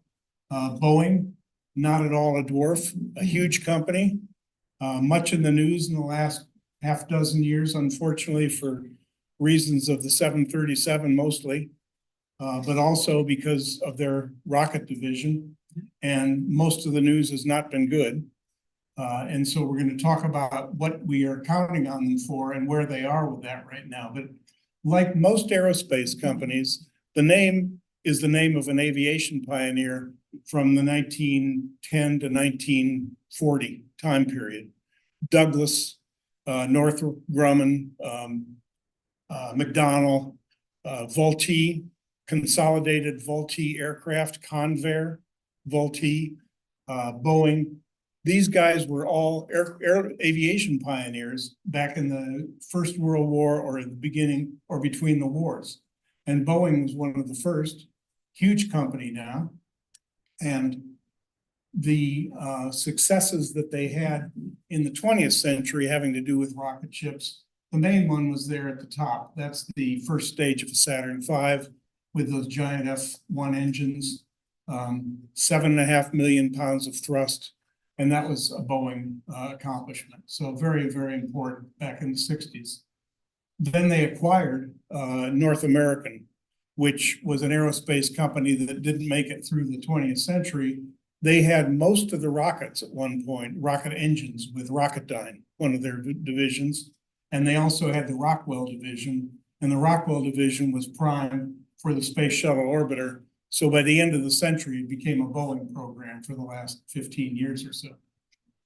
The first launch Boeing was involved with was the first Saturn V in '67.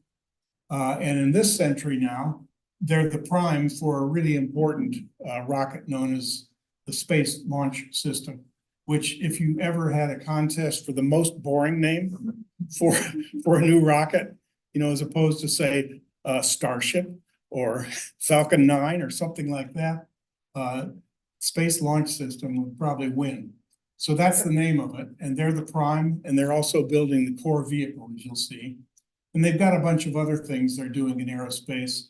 One next month is really important, and that's this Starliner crew capsule, which if it succeeds and it's on schedule for a launch, I think at the end of April, then it will be alongside the Crew Dragon, giving us two vehicles to give us manned space capability again.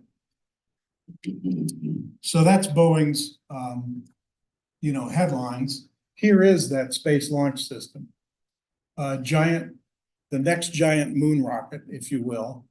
The liquid fueled core that Boeing builds has the same engines that flew on the shuttle, which started flying 44 years ago.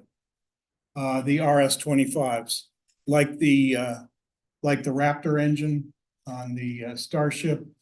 They are about 500,000 pounds thrust each. So you get a couple million pounds of thrust from the liquid fueled part.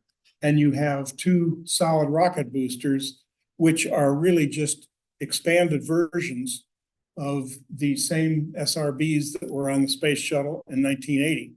So there you have retired a whole bunch of risk in the core stage in the solid rockets by reusing what was there for shuttle 40 years ago and has been used many, many times. The upper stage has been developed and built by Lockheed Martin, the Orion capsule. So that is the stages of the Space Launch System. 8.8 million pounds of thrust. So it's a little more than the Saturn V and about half what the Starship is now. And that's the next big rocket that we've been looking forward to. When they did the Artemis launch, the Artemis 1 launch 2 years ago, and they took this entire configuration, including the crew capsule without any crew on board out past the moon. That was the, if you will, the most powerful rocket that had ever been launched at the time, but then Starship has since gone past that.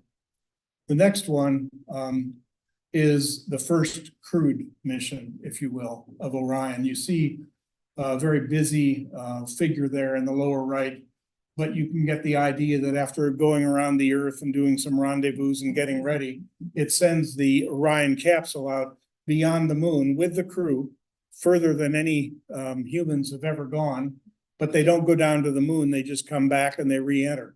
So that's what's to be demonstrated when they get to that test, which might be toward the end of next year, but these things have been slipping and slipping, and so we'll just have to see. Then the next one is the big one. That's the manned version that's going to go down to the moon in about a year after Artemis 2. And that'll, for the first time, put humans back on the moon since 1972. And I'll show you a little more of that in just a second. And then NASA has actually ordered the 5 missions beyond that. So there are 2 yet to be flown in the next couple of years to finally get to the moon, and then 5 additional Artemis missions after that. But here's my editorializing. We'll see. And the reason I say that is this. This is the most incredible, expensive, over budget program any of us will probably ever see. Maybe there are going to be others. I shouldn't use too many superlatives. But we've had one test launch in the 10 years since the contract was let. It may actually be 12. I was trying to figure it out today from the website. And it has been one delay and one cost increase after another for a core vehicle with the same liquid engines and the same solid boosters that were flown 40 years ago. And it's already passed $100 billion. The price tag for each additional vehicle, just the launch vehicle, is something on the order of $5 billion, I think. Ridiculous price tag. Why is this? Well, the NASA Inspector General, the IG, for a number of years now has written his report that this should not be accepted, that this program should be canceled and a new approach should be found because of Boeing's lack of performance, blah, blah, blah, blah, blah. Over and over again, But when you think about all the suppliers and subcontractors and primes in probably every state, if you look, and all those jobs and all those representatives and senators, nobody's been willing in Congress to vote against this thing for about, well, for many years, even though it's been way over budget. So it'll probably get a chance to hopefully succeed, but at least go forward and spend a lot more money. So what's supposed to happen? Well, there you see the SLS and the moon, and there's a whole lot more to this mission than that. It turns out that those are starships. And so the mission will begin with the launch on the left there of a starship where the upper stage is going to be empty. It's going to be the propellant depot. And they're going to put it in low Earth orbit. And then they're going to fire a succession of starships. 4 is just a representative picture. There are going to be a lot more than that take propellants up, where the second stage is known as the Starship tanker. And it's going to take propellants up to put into that propellant depot, the big tank, and fill the tank up until they have enough in it to launch what SpaceX is building, which is called the HLS Starship, which stands for Human Landing System Starship. And so the HLS Starship is what's actually going to go down to the surface of the moon, but we can only get it up with a Starship with a super heavy into low Earth orbit so that it can rendezvous with the propellant depot and then load up all those propellants to take it finally through a translunar insertion there, TLI, to wait in orbit at the moon for the SLS to launch. And when the SLS launches with the Orion crew capsule, it will rendezvous with that HLS, the Human Landing System, transfer the crew over to that. They'll go down to somewhere near the South Pole of the moon and spend a couple weeks exploring, come back up, and rendezvous again to get back into their ride home, which is the Orion capsule. So the Orion doesn't go to the moon. It goes to the orbit around the moon, and then the Orion capsule brings them back home. And that's all going to happen the third flight. And we haven't had the first manned flight yet. And we haven't really gotten Starship to where it's operational yet. So the understatement of the year, maybe. SpaceX, you know, Boeing is really important to getting to the moon, but now because of NASA's recent choices, which frankly I wasn't aware of until I studied how this mission is to be laid out. They have never given us slides on this. Until then, I didn't realize that SpaceX just has a huge role in us being successful to put people down on the moon, in addition to Boeing and Northrop Grumman and Lockheed Martin. And hopefully that's all going to happen within the next 3 years, roughly. That's what today's plan is. And there hasn't been a scheduled date that hasn't slipped at least, you know, a year for every 2 for a long time. So we'll see. Now, I read Aviation Week every week to keep up with things. Irene Klotz is their space correspondent, and she has been for decades. So she writes a commentary. And this is what she put into her recent column. You know, she's very worried about Artemis succeeding. She's interviewed former NASA administrators who don't think there's a chance this thing's going to work and have been recommending against it, and others. And she says, will taikonauts be there when we land to greet our astronauts? Who knows what a taikonaut is? You know, the Russians have cosmonauts, the Chinese have taikonauts. The Chinese are on schedule, without talking about the details, to get there by about 2030. Yeah, about 2030. And the years fly by. Anyway, so we'll see if we can meet the schedule or at least beat everybody else back to the moon. And so that's the status of the Artemis program. And that's Boeing's main role to play right now in the space world. So the next rocket ship company, something called the ULA, which didn't exist in the 20th century, but it really did, because it was the 2 companies, Boeing and Lockheed Martin, who had become the proud owners of a long line of really successful rocket families called Atlases and Deltas. And so when Lockheed and Boeing decided they didn't want the responsibility of launching anymore in 2006. They shook hands. The government let them set up what, for all intents and purposes, was really kind of like a monopoly of expendable launch vehicles because they'd already been selected as the individual companies to do certain launches. And so they formed a company with a new management crew, and those folks have been basically flying the rest of the inventory from the Atlas family, going back to the 50s as an ICBM that was developed by Convair, Consolidated Vultee Aircraft back then, which to the nth degree now has become the Atlas V, a very heavy launch vehicle. As you can see, a pretty good success rate. Most of those failures were in the first dozen years. And there's an amazing, if you ever go out to YouTube, look for Atlas in the 50s or something like that. There's an amazing movie we used to watch in the 60s of Atlases starting to lift off and walking sideways and exploding and doing loop-the-loops and things like that. So it was just sort of one failure after another for the first 10 years. So, but they, as you see, had a lot of launches finally and a good success rate. Douglas, with their Thor intermediate range ballistic missile, which became the Delta class rockets, had even more launches and a higher success rate. And that's actually what I used to launch in the 60s and 70s. And again, these statistics are weighted with the failures back toward the beginning because there has almost not been a failure.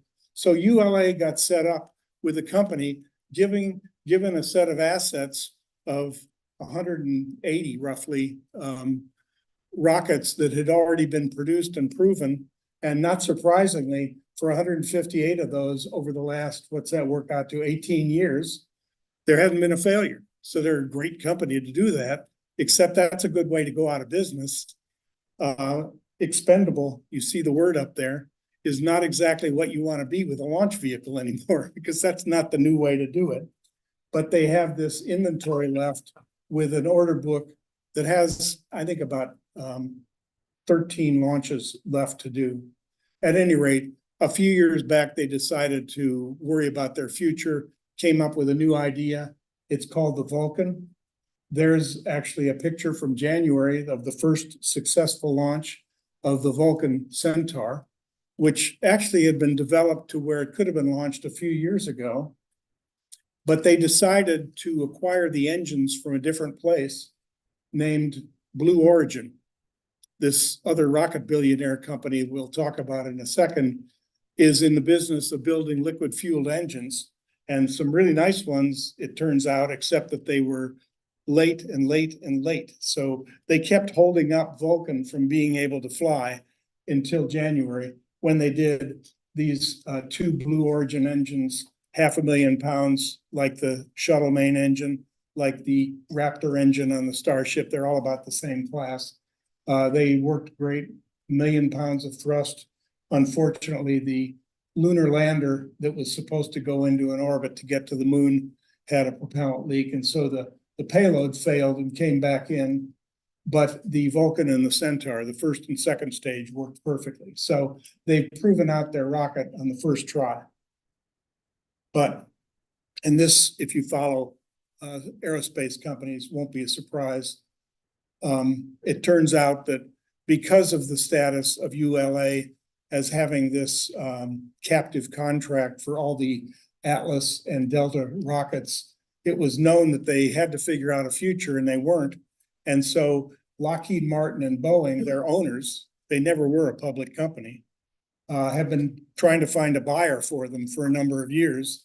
And they thought they found one in Blue Origin, which makes some sense because Blue Origin has supplied the engines to the rocket that they have developed.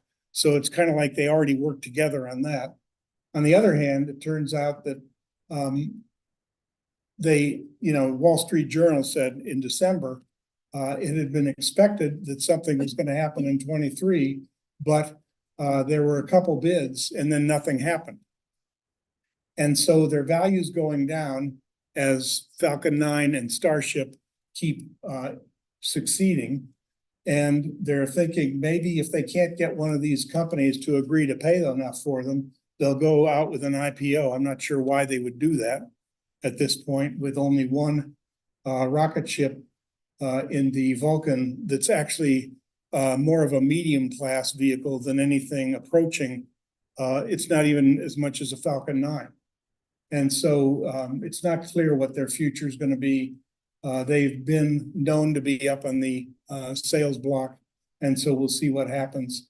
Blue Origin might want to buy them for the complementary nature of their engines and ULA's booster, but they will be buying a booster that somewhat competes for the market that Blue Origin's been going after with another rocket called New Glenn that's coming along. So we'll see. I don't think there's much of a future, frankly. So Northrop Grumman is the third of the old space players. Again, a couple aviation pioneers formed their own companies that lasted through the century until the 90s when they merged and became Northrop Grumman. And excuse me. And they had one big accomplishment, which wasn't a launch vehicle in the 20th century, which was a great accomplishment, the lunar module for the Apollo program. But in this century, what they have that's made them into a rocket ship company is an acquisition. Orbital Sciences has been around for decades. I think I used to see their name on a building when I was down at NASA in the 70s. They play in payload, certain size payloads, and then they've developed some medium launch vehicles, and they developed one called Antares, and Alliant Tech Systems is the name of the company that bought Thiokol, which built all those solid rocket boosters. And so those companies had merged in 2014, and then Northrop Grumman bought them as Orbital ATK in 2018. And by doing that, they bought themselves into the launch vehicle business with the Antares, with solid rocket boosters, and also with a cargo spacecraft that competes with or supplements Dragon. So they are an honest to goodness launch vehicle company. Antares has been launched a number of times, going back to 2013 when it was Orbital ATK. They're all launched from the launch site that doesn't get mentioned as much, Wallops Island, known as the Mid-Atlantic Regional Spaceport. And since Northrop Grumman bought them, all 10 launches that they've had have been successful. So they've had a 100% success rate with the Antares. Unfortunately, it's been the Antares 200, which has enjoyed a very reliable old engine from the Russians. Trying to remember the name of it, doesn't matter. At any rate, all those launches were Russian engines, and they started getting pressure 2 or 3 years ago from the national security people to see if you can't get rid of that Russian dependency that you have. And so they actually did their last launch last year. And as the government had directed, they've got to figure out a way to have an Antares 300. And they've gone and contracted with a company called Firefly, which you're going to hear about in a minute, for a vehicle that Firefly has already developed to be the booster for the next generation of the Antares, which is coming up in next year and the year after. So there are some more launches coming from Antares here, kind of a medium launch vehicle with a long-term delivery capability to the ISS with the Cigna cargo. And then the other play that they have is these solid rocket boosters on the Artemis missions, since they bought the company that had bought Thiokol, which built those. Now we're to the new space players. And so we come around to the next billionaire, Jeff Bezos, who actually preceded Musk by a couple of years in setting up his company with a very big glint in his eye and a very big deep pocket to pull together a team and come up with a way to go into the space tourism market. That was his goal. And so as you see from those revenues, which are frankly pretty small, and his market value compared to 180 billion for Musk's company, they haven't gotten very far in those 20 years. They've got a bunch of facilities, and they've been visible as you'll see in a minute here with their space tourism stuff, they got a pump primer from NASA with another one of those commercial contracts that NASA likes to put out there to provide some money to sort of seed the development of these private companies in 2009. And yet what they really ended up going after was their own launch vehicles for their own markets. And here's what they are. New Shepard is the one that you've heard of. And so New Shepard is, like Falcon 9, a reusable launch vehicle that takes off vertically, lands vertically, with a manned capsule on top, like the Crew Dragon, except it's not going to space. It's going into suborbital flight, which means you get yourself up above the line that's defined as space, and then you come back down safely to Earth, and you have yourself a really nice, excursion into space as a tourist. The test flights began in 12. By 15, they were demonstrating that they could vertically land reliably. And finally, we got to see this one in 2018 with the first public demonstration of that crew capsule, which didn't have people on board, just good old mannequin Skywalker, who was properly seated next to one of the windows inside. And lo and behold, it came down just the way it was supposed to. The legs come out, the booster lands right where it started, and the parachutes bring the capsule down. And with a great puff of compressed gas just before it touches down, literally, in like the last 5 feet, you think it's going to crash, and all of a sudden there's an explosion of dust, and everybody's sitting there happily on the ground. So it works. And since the first very visible flight actually had Bezos on board, and I have to give it to him. I mean, if your company builds a human capability for tourists to ride, you do want to demonstrate that you feel it's safe by riding on it. And he did. The first crewed flight, he was on board, got a lot of press, and then they opened up commercial space tourism's operations. And so they've had 5 launches so far, including good old Captain Kirk on one of those. William Shatner likes to talk about it endlessly about it. It literally was a life-changing experience for him. And so I guess it is pretty cool. So that's what they've done with New Shepard, which was named that because Alan Shepard, you're probably aware, never got to space with the Mercury program. He just went up into like that suborbital launch and came back down. The one that did get to space was John Glenn. And so the New Glenn is their orbiting vehicle, orbiting launch vehicle. And so here it is. It's somewhere in between, I think, the Falcon Heavy and the Starship. Anyway, it's tall, it's wide, it's got 3.85 million pounds of thrust. So it's about half the thrust that the Saturn V had. And so that's a very, very substantial heavy lift vehicle. A number of customers have already signed up for missions, even though it hasn't flown successfully yet. The first launch is expected to be this August with a NASA payload to Mars. Amazon, which is to say Bezos, has a mega constellation low Earth orbit communications network plan called Kuiper. And so most of those launches, I believe, will be handled by New Glenn, his own booster. And so a lot of the order book, sort of like Starlink with SpaceX, is going to be filled up with putting his low Earth orbiting spaceships up, rocket payloads up there. And I imagine that you all have the same question I do, since it was like 10 to 20,000 low Earth orbiting objects years back.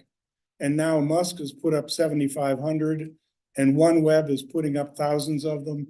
And he wants to, I mean, that's going to be, at some point, if you haven't read about it, you ought to read about the Kessler syndrome and see if you think that might actually take place. And if you saw the movie Gravity, which I imagine a lot of you did, which was extremely unscientific for most of it. I'm an astrodynamicist. I calculate orbits, and the things they did don't happen. But at any rate, But the Kessler syndrome is realistic and things might actually start to crash into each other and create a chain reaction at some point. And with this number of mega constellations, I do start to worry. So anyway, Bezos, again, has really put his money where his mouth is with this particular vehicle. $2.5 billion of his own funds as of 7 years ago, and it hasn't flown yet. They have a whole line of liquid fueled engines that are very modern, like the Raptor, in terms of it's not the full flow combustion, but it's something very similar to it. Uses liquid nitrogen or liquid natural gas, which is pretty much liquid propane. I'm sorry, liquid methane. And it's a comparable engine, the BE4 to the Raptor. And they have also some others that are operational they can offer. So they're a rocket engine company, and they're increasingly a rocket company. Here's a note about their potential acquisition of ULA, which didn't happen when people thought it might a few minutes ago, but it could very well at some point. I wouldn't be surprised to see that happen. And finally, they actually do have a role in the Artemis program. Some number of launches out. I told you that NASA's ordered Artemis 4 through 8. Artemis 5 is going to use a different human landing system that's being built by Blue Origin. Lots of ambitious ventures going on. Now we get to the other billionaire, Richard Branson of Virgin Everything. And at one point in the last 10 years, he was trying to stay on top of two Virgin space companies, Virgin Orbit and Virgin Galactic. Virgin Orbit came down to Earth and disappeared last year, I guess you'd say, in that they found it wasn't really commercially viable. So they sold off their assets. But they still have Virgin Galactic, which is their space tourism company. The name of the first stage is White Knight 2, and the rocket is the Spaceship 2. And we've shown these before in a previous talk. It's basically a multi-fuselage air-breathing aircraft that takes off with a rocket underneath it. And then when it gets to altitude, it drops the second stage, which is the rocket, which fires and goes up into space for a few minutes, and then feathers the fins there and comes back down, and people come back down to the same landing site that they took off from, which is Spaceport America, maybe, I don't know, 100 miles south of Albuquerque in the desert there. They're really the only thing happening there. I think the New Mexico government has really made out with some of Branson's press and investments in the last 15 years. So far, they've actually had 6 commercial flights with 4 passengers. It looks like they are charging more per seat for their particular rocket flight than Blue Origin does, but Blue Origin hasn't published their ticket price. You just know that it's hundreds of thousands, maybe 2, maybe 3, but I don't know. At any rate, these are openly being sold for $450,000 a seat. So for about $500,000, you could spend 15 minutes in what's defined as space, seeing the Earth's curvature, seeing the black, floating around, and flying Mach 3 at some point and coming back down. So I guess if you can afford it, that's great. They have a new generation space plane, which is a little bigger, so they can put 6 people on board and make almost 3 million instead of just 2 million in revenue on each flight. But I have to question whether or not that kind of revenues, unless they really start to have a lot of paying passengers, is going to be able to keep this company going. They don't seem to have any other function that they're trying to play right now. So we'll just have to see. I believe I read, and that's exactly right. I can't go find it, but in maybe 2 months ago, that they were laying off a portion of their workforce in California. So I have a feeling that it can't stay viable with the level of costs versus revenue that they have. The first of the 2 space light companies, hopefully you've heard of them. They've been quite successful for about 10 years now. They were born 18 years ago in New Zealand by a New Zealander who's anything but a billionaire. He's a young, very aggressive, very effective entrepreneur that got investment from his own country, New Zealand. They built the launch base for the thing on the eastern edge of the Northern Island. And so Peter Beck was able to get started down there, but he saw that the handwriting was that he really needed to find the US market somehow. And so indeed, after 8 years or so, he set up his headquarters in California. And he has had some pretty serious customers that he's served now. Reasonable revenues. I don't know what year they are because it didn't say the site where I found these. A market value about the same as Blue Origin, but headed in, I would say, a very positive direction at this point.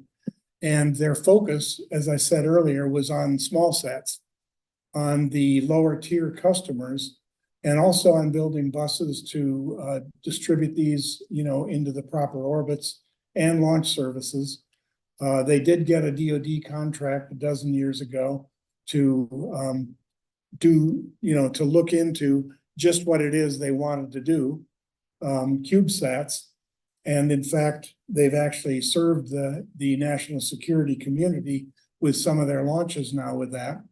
They built a rocket known as Electron, small lift. You can see the payload size there is quite small to go to LEO, but that's very much quite a number of various size CubeSats, which a lot of people want to launch these days. They developed their own engine, which has 9 on the first stage and 1 on the second. And they also developed the vertical landing capability, which they've succeeded with a number of times with an offshore landing. I'm not sure how they do that, whether it lands in the water and they recover it or they land on something. But they also have snagged one of them out of the air just to demonstrate that they could do that. The booster, as it was coming down, they succeeded at that. But they finally got their first successful orbiting again out of New Zealand with CubeSats 6 years ago in 2018. And since then, they built a facility in the mid-Atlantic at Wallops Island. They've launched from there, including some National Reconnaissance Office missions. So they've got some serious customers.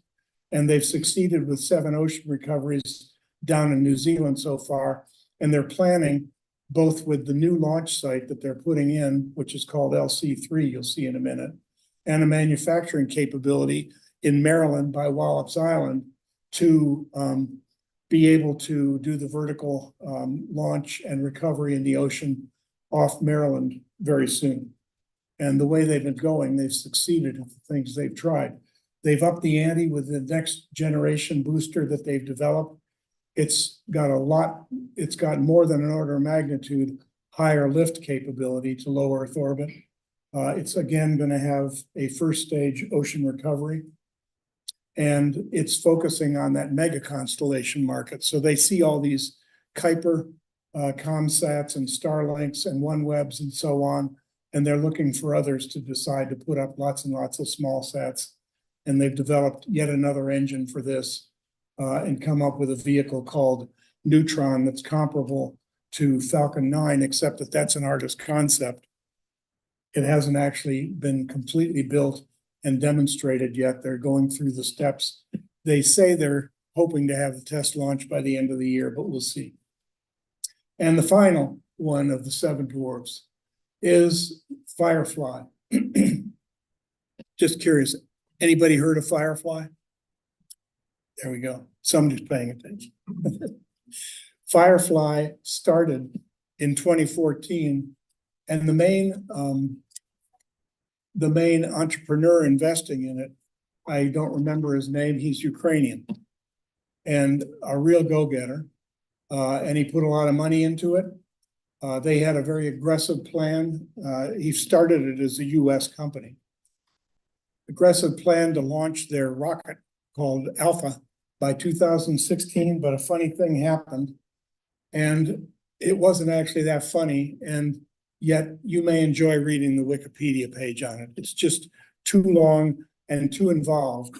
But in brief, starting shortly after the startup, it turned out that Virgin, where this guy had previously been employed, found that he'd stolen some of their IP and taken it to start his new company. They successfully sued him, and so there was money lost there. The other European investors were hit hard by Brexit, of all things, and couldn't invest as much. And so they liquidated Firefly Space Systems and gave it a new birth as Firefly Aerospace in 2017 with slightly new ownership. Again, with an aggressive plan to have a big R&D facility in Ukraine and manufacturing. And about this time, the government apparently was tapping them on the shoulder and saying, you know, we want you to rethink this because we have national security considerations and so on and so forth. So they moved some of their capabilities to the US. But lo and behold, in February 22, which you may remember was the month of the invasion, before the invasion, these Ukrainian and American owners now sold all the Ukrainian assets and forced the Ukrainian to sell his stake to non-Ukrainians. So they made it a company that was safe for US national security prior to the invasion. And since then, they've done quite nicely. The development they have of a medium launch vehicle has been picked up by Northrop Grumman as the first stage for the Antares. They're building it right now for a launch pretty soon. They've had partial success and then full success last September with their Alpha class rocket finally getting to orbit. And it's in that 1,000 kilogram class. It is expendable, but they do have a working launch vehicle now and a business plan that says they want to be one of the 3 competitors for small satellite launches. So I appreciate your attention.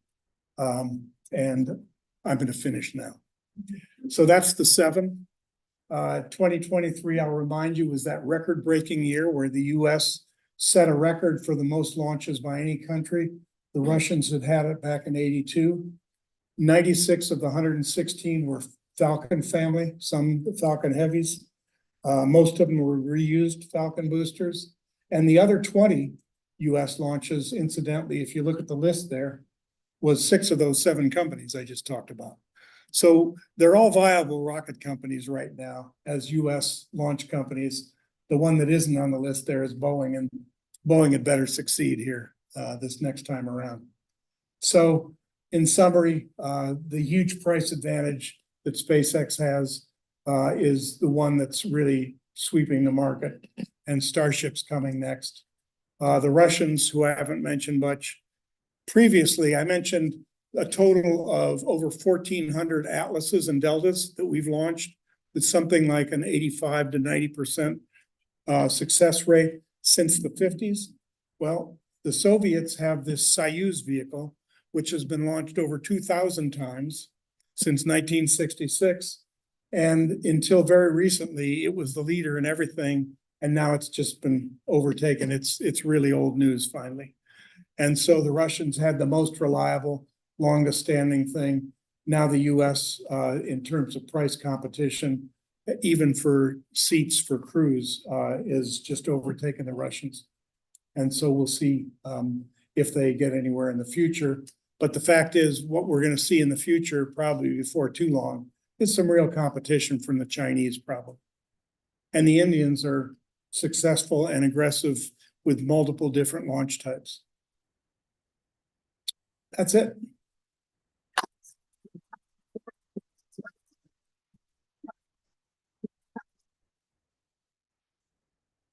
Questions, anybody?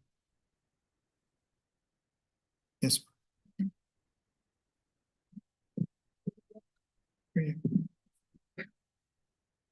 Has there been any changes in the type of launches where, as I understand it, Florida and Wallop Island were really for equatorial orbits, and California was for polar orbits?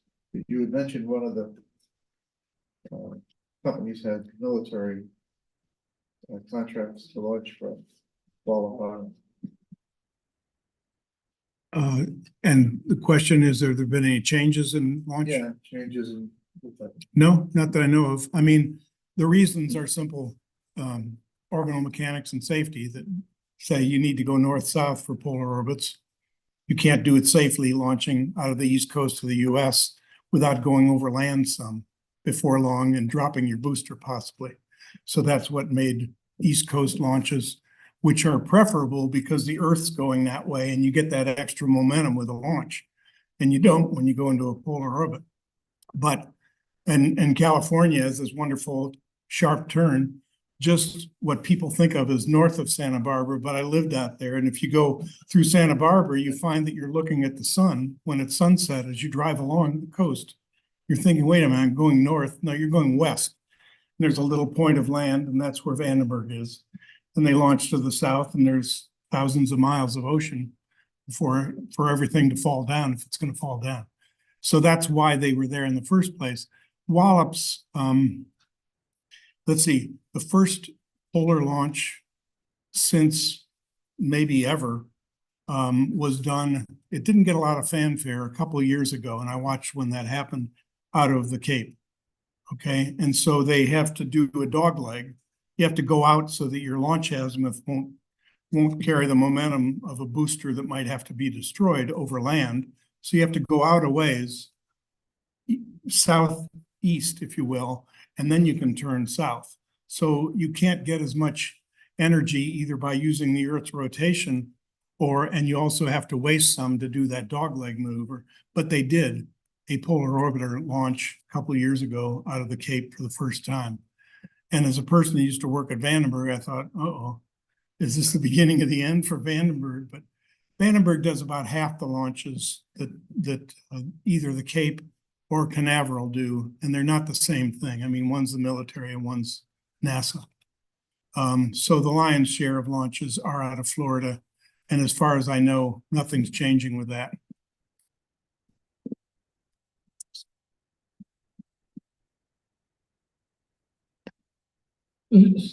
Several times during your talk, you talk about missions to the moon or missions to Mars.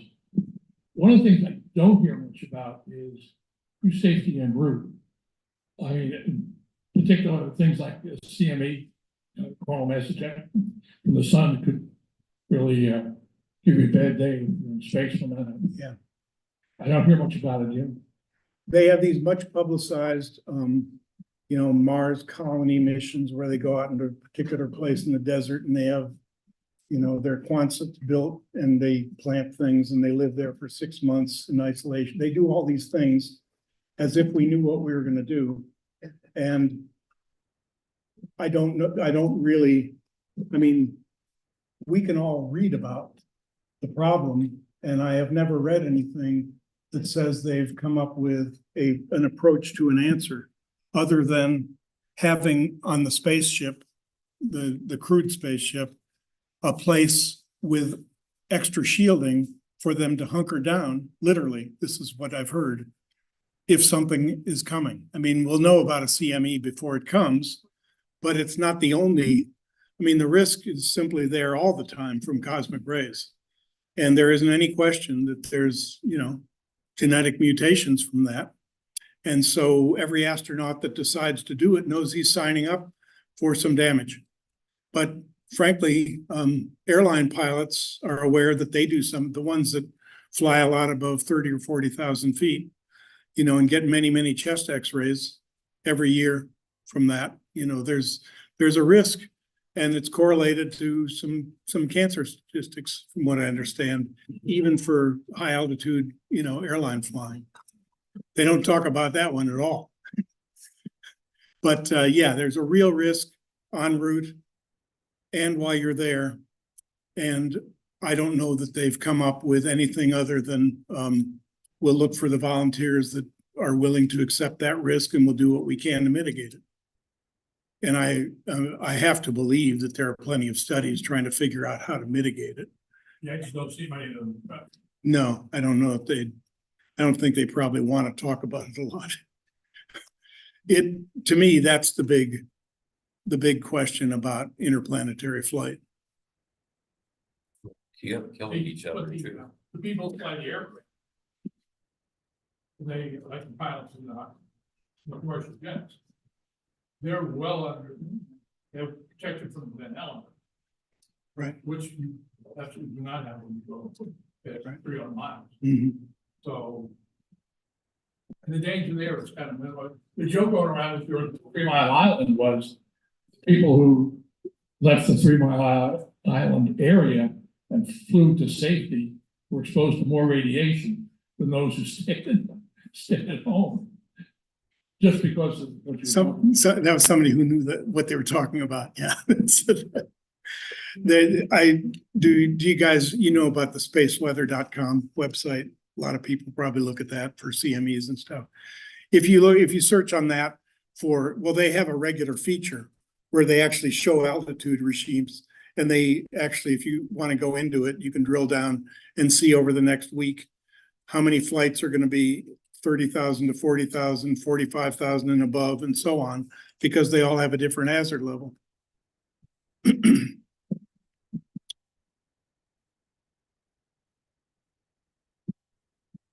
John, that was really comprehensive.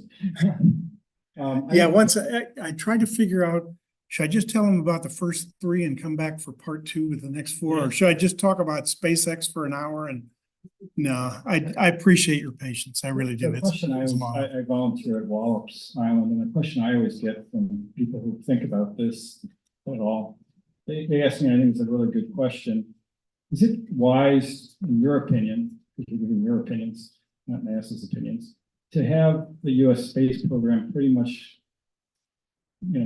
run by a private company, which could change its allegiance down the line and could, farm out to the highest bidder? What's your opinion about that?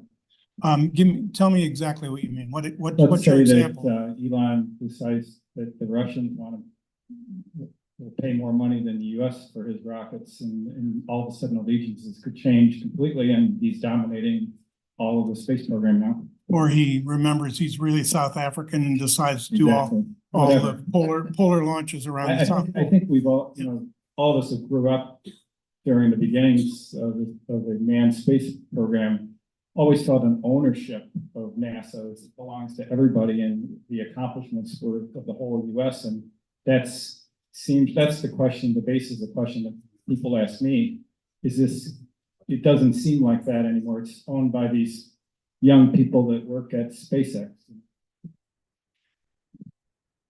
I'll confess, Ken, that I haven't given much thought to that. So I'm not going to, it's not something that has caused me to worry at all, even though I certainly have, as I imagine many people do, mixed feelings about Mr. Musk. May I address that?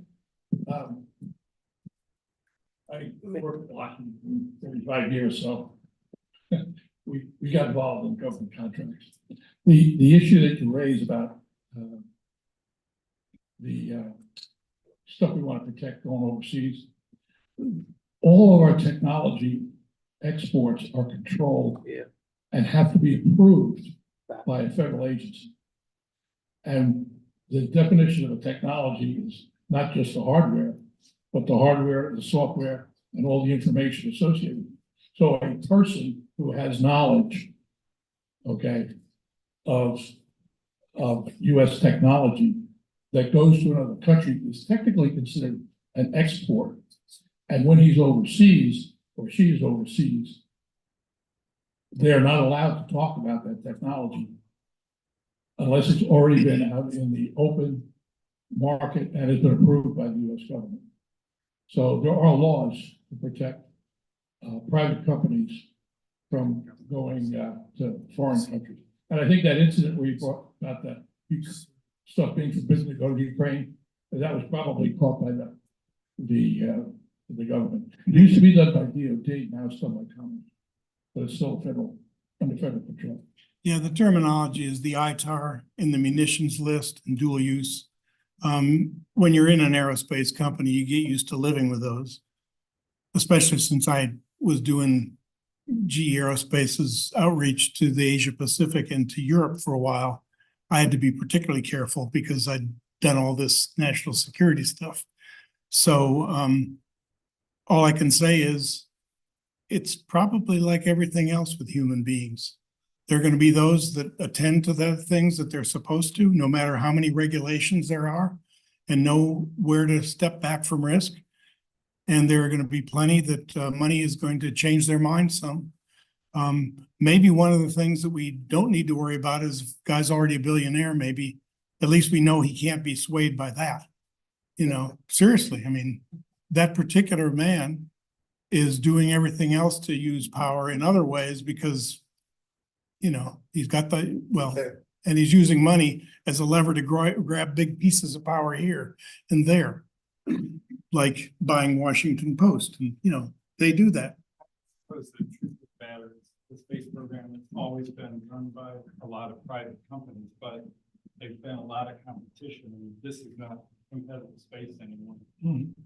So there's always the sort of conflict between the companies that sort of control things.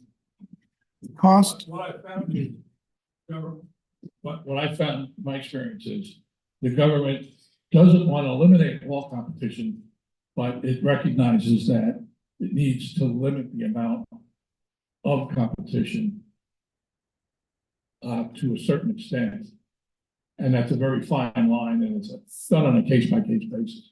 But basically what they do is, as you pointed out, you can't get this program killed because it's got contracts in so many congressional districts. Almost all of those big companies have 50% of their business is subcontracted out to smaller companies.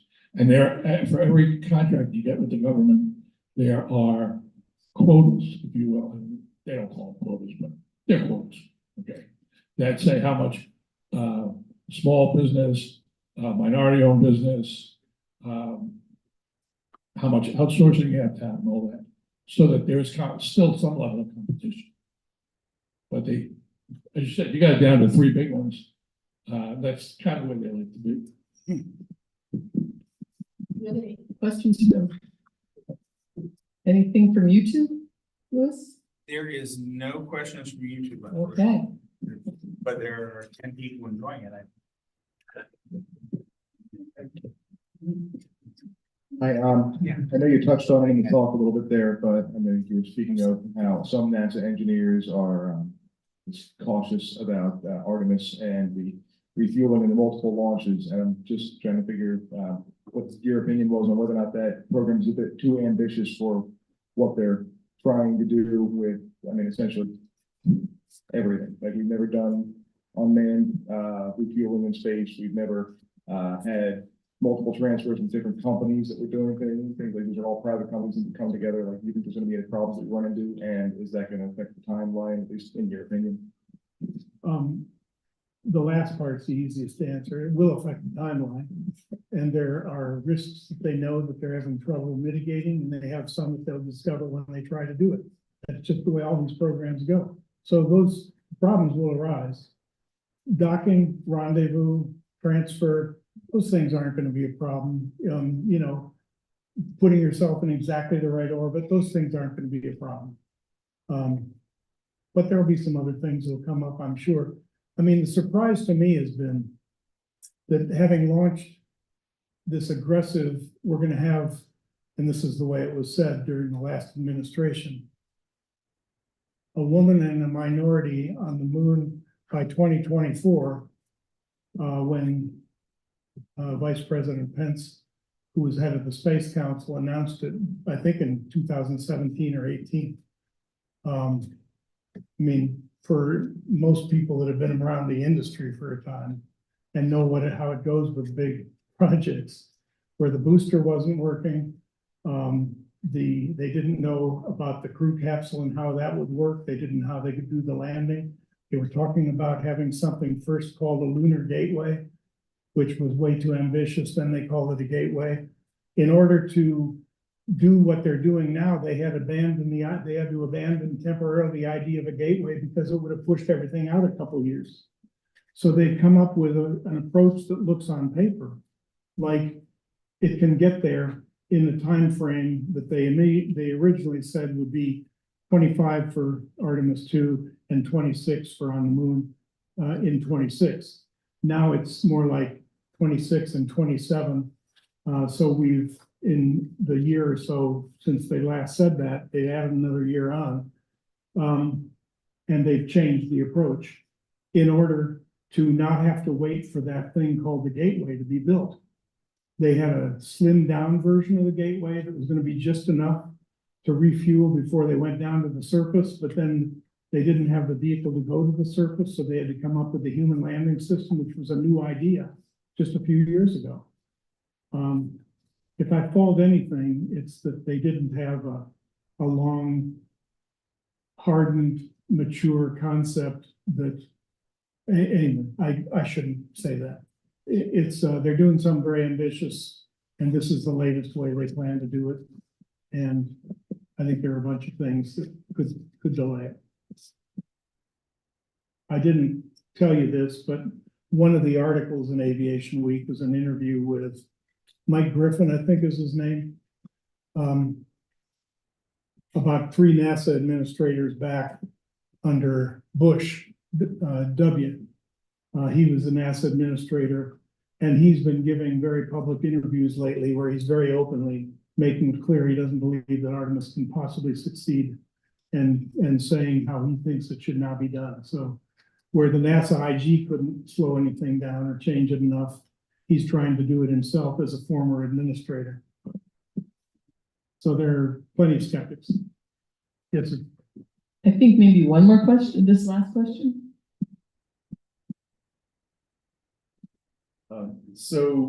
I know there's supposed to be the low Earth orbit economy is supposed to start really blossoming over the next 6 years. And in my mind, it begs the question of what is the environmental impact going to be from just the space industry? And then obviously you already mentioned some of the other impacts you may have up in the low Earth orbit.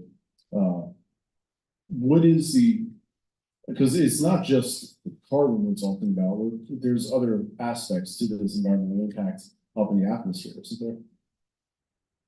I mean, the one that gets worried about and studied each time they do it is putting anything radioactive up through the atmosphere in a launch.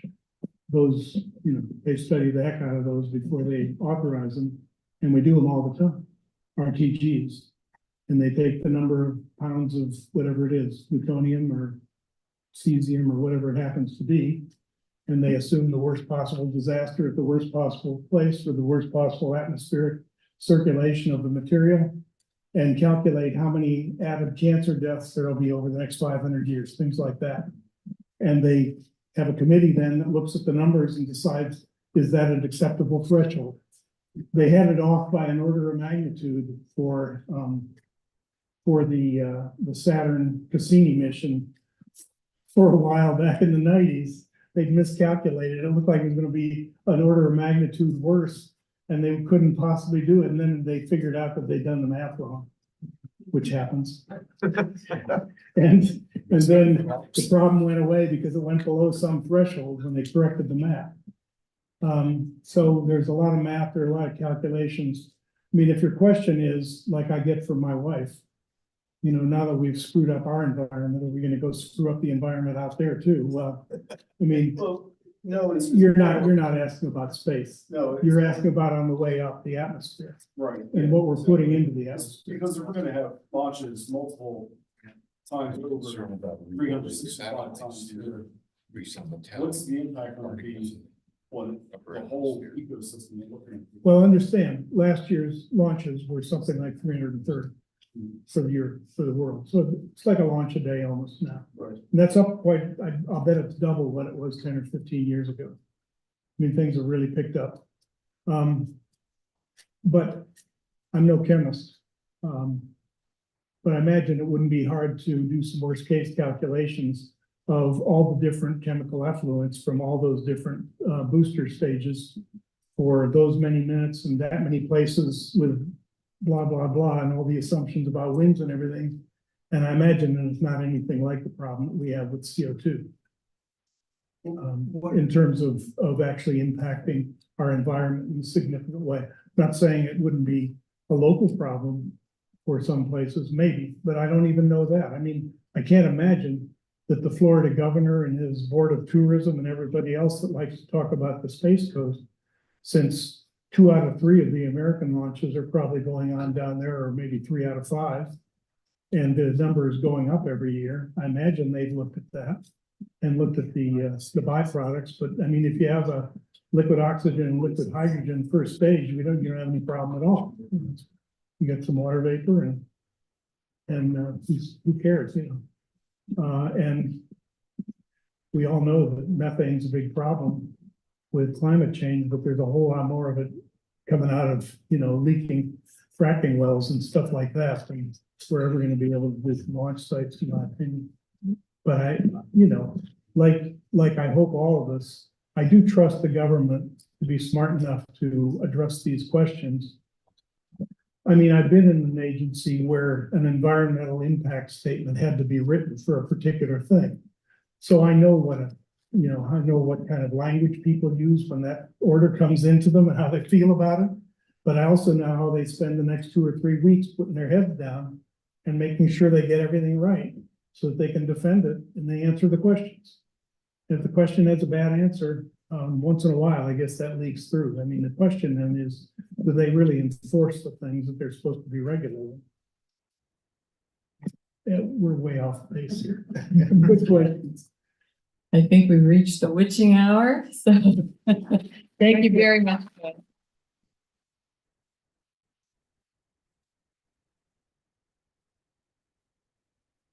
Thanks everyone for coming tonight, and feel free to take a pair of eclipse glasses on your way out.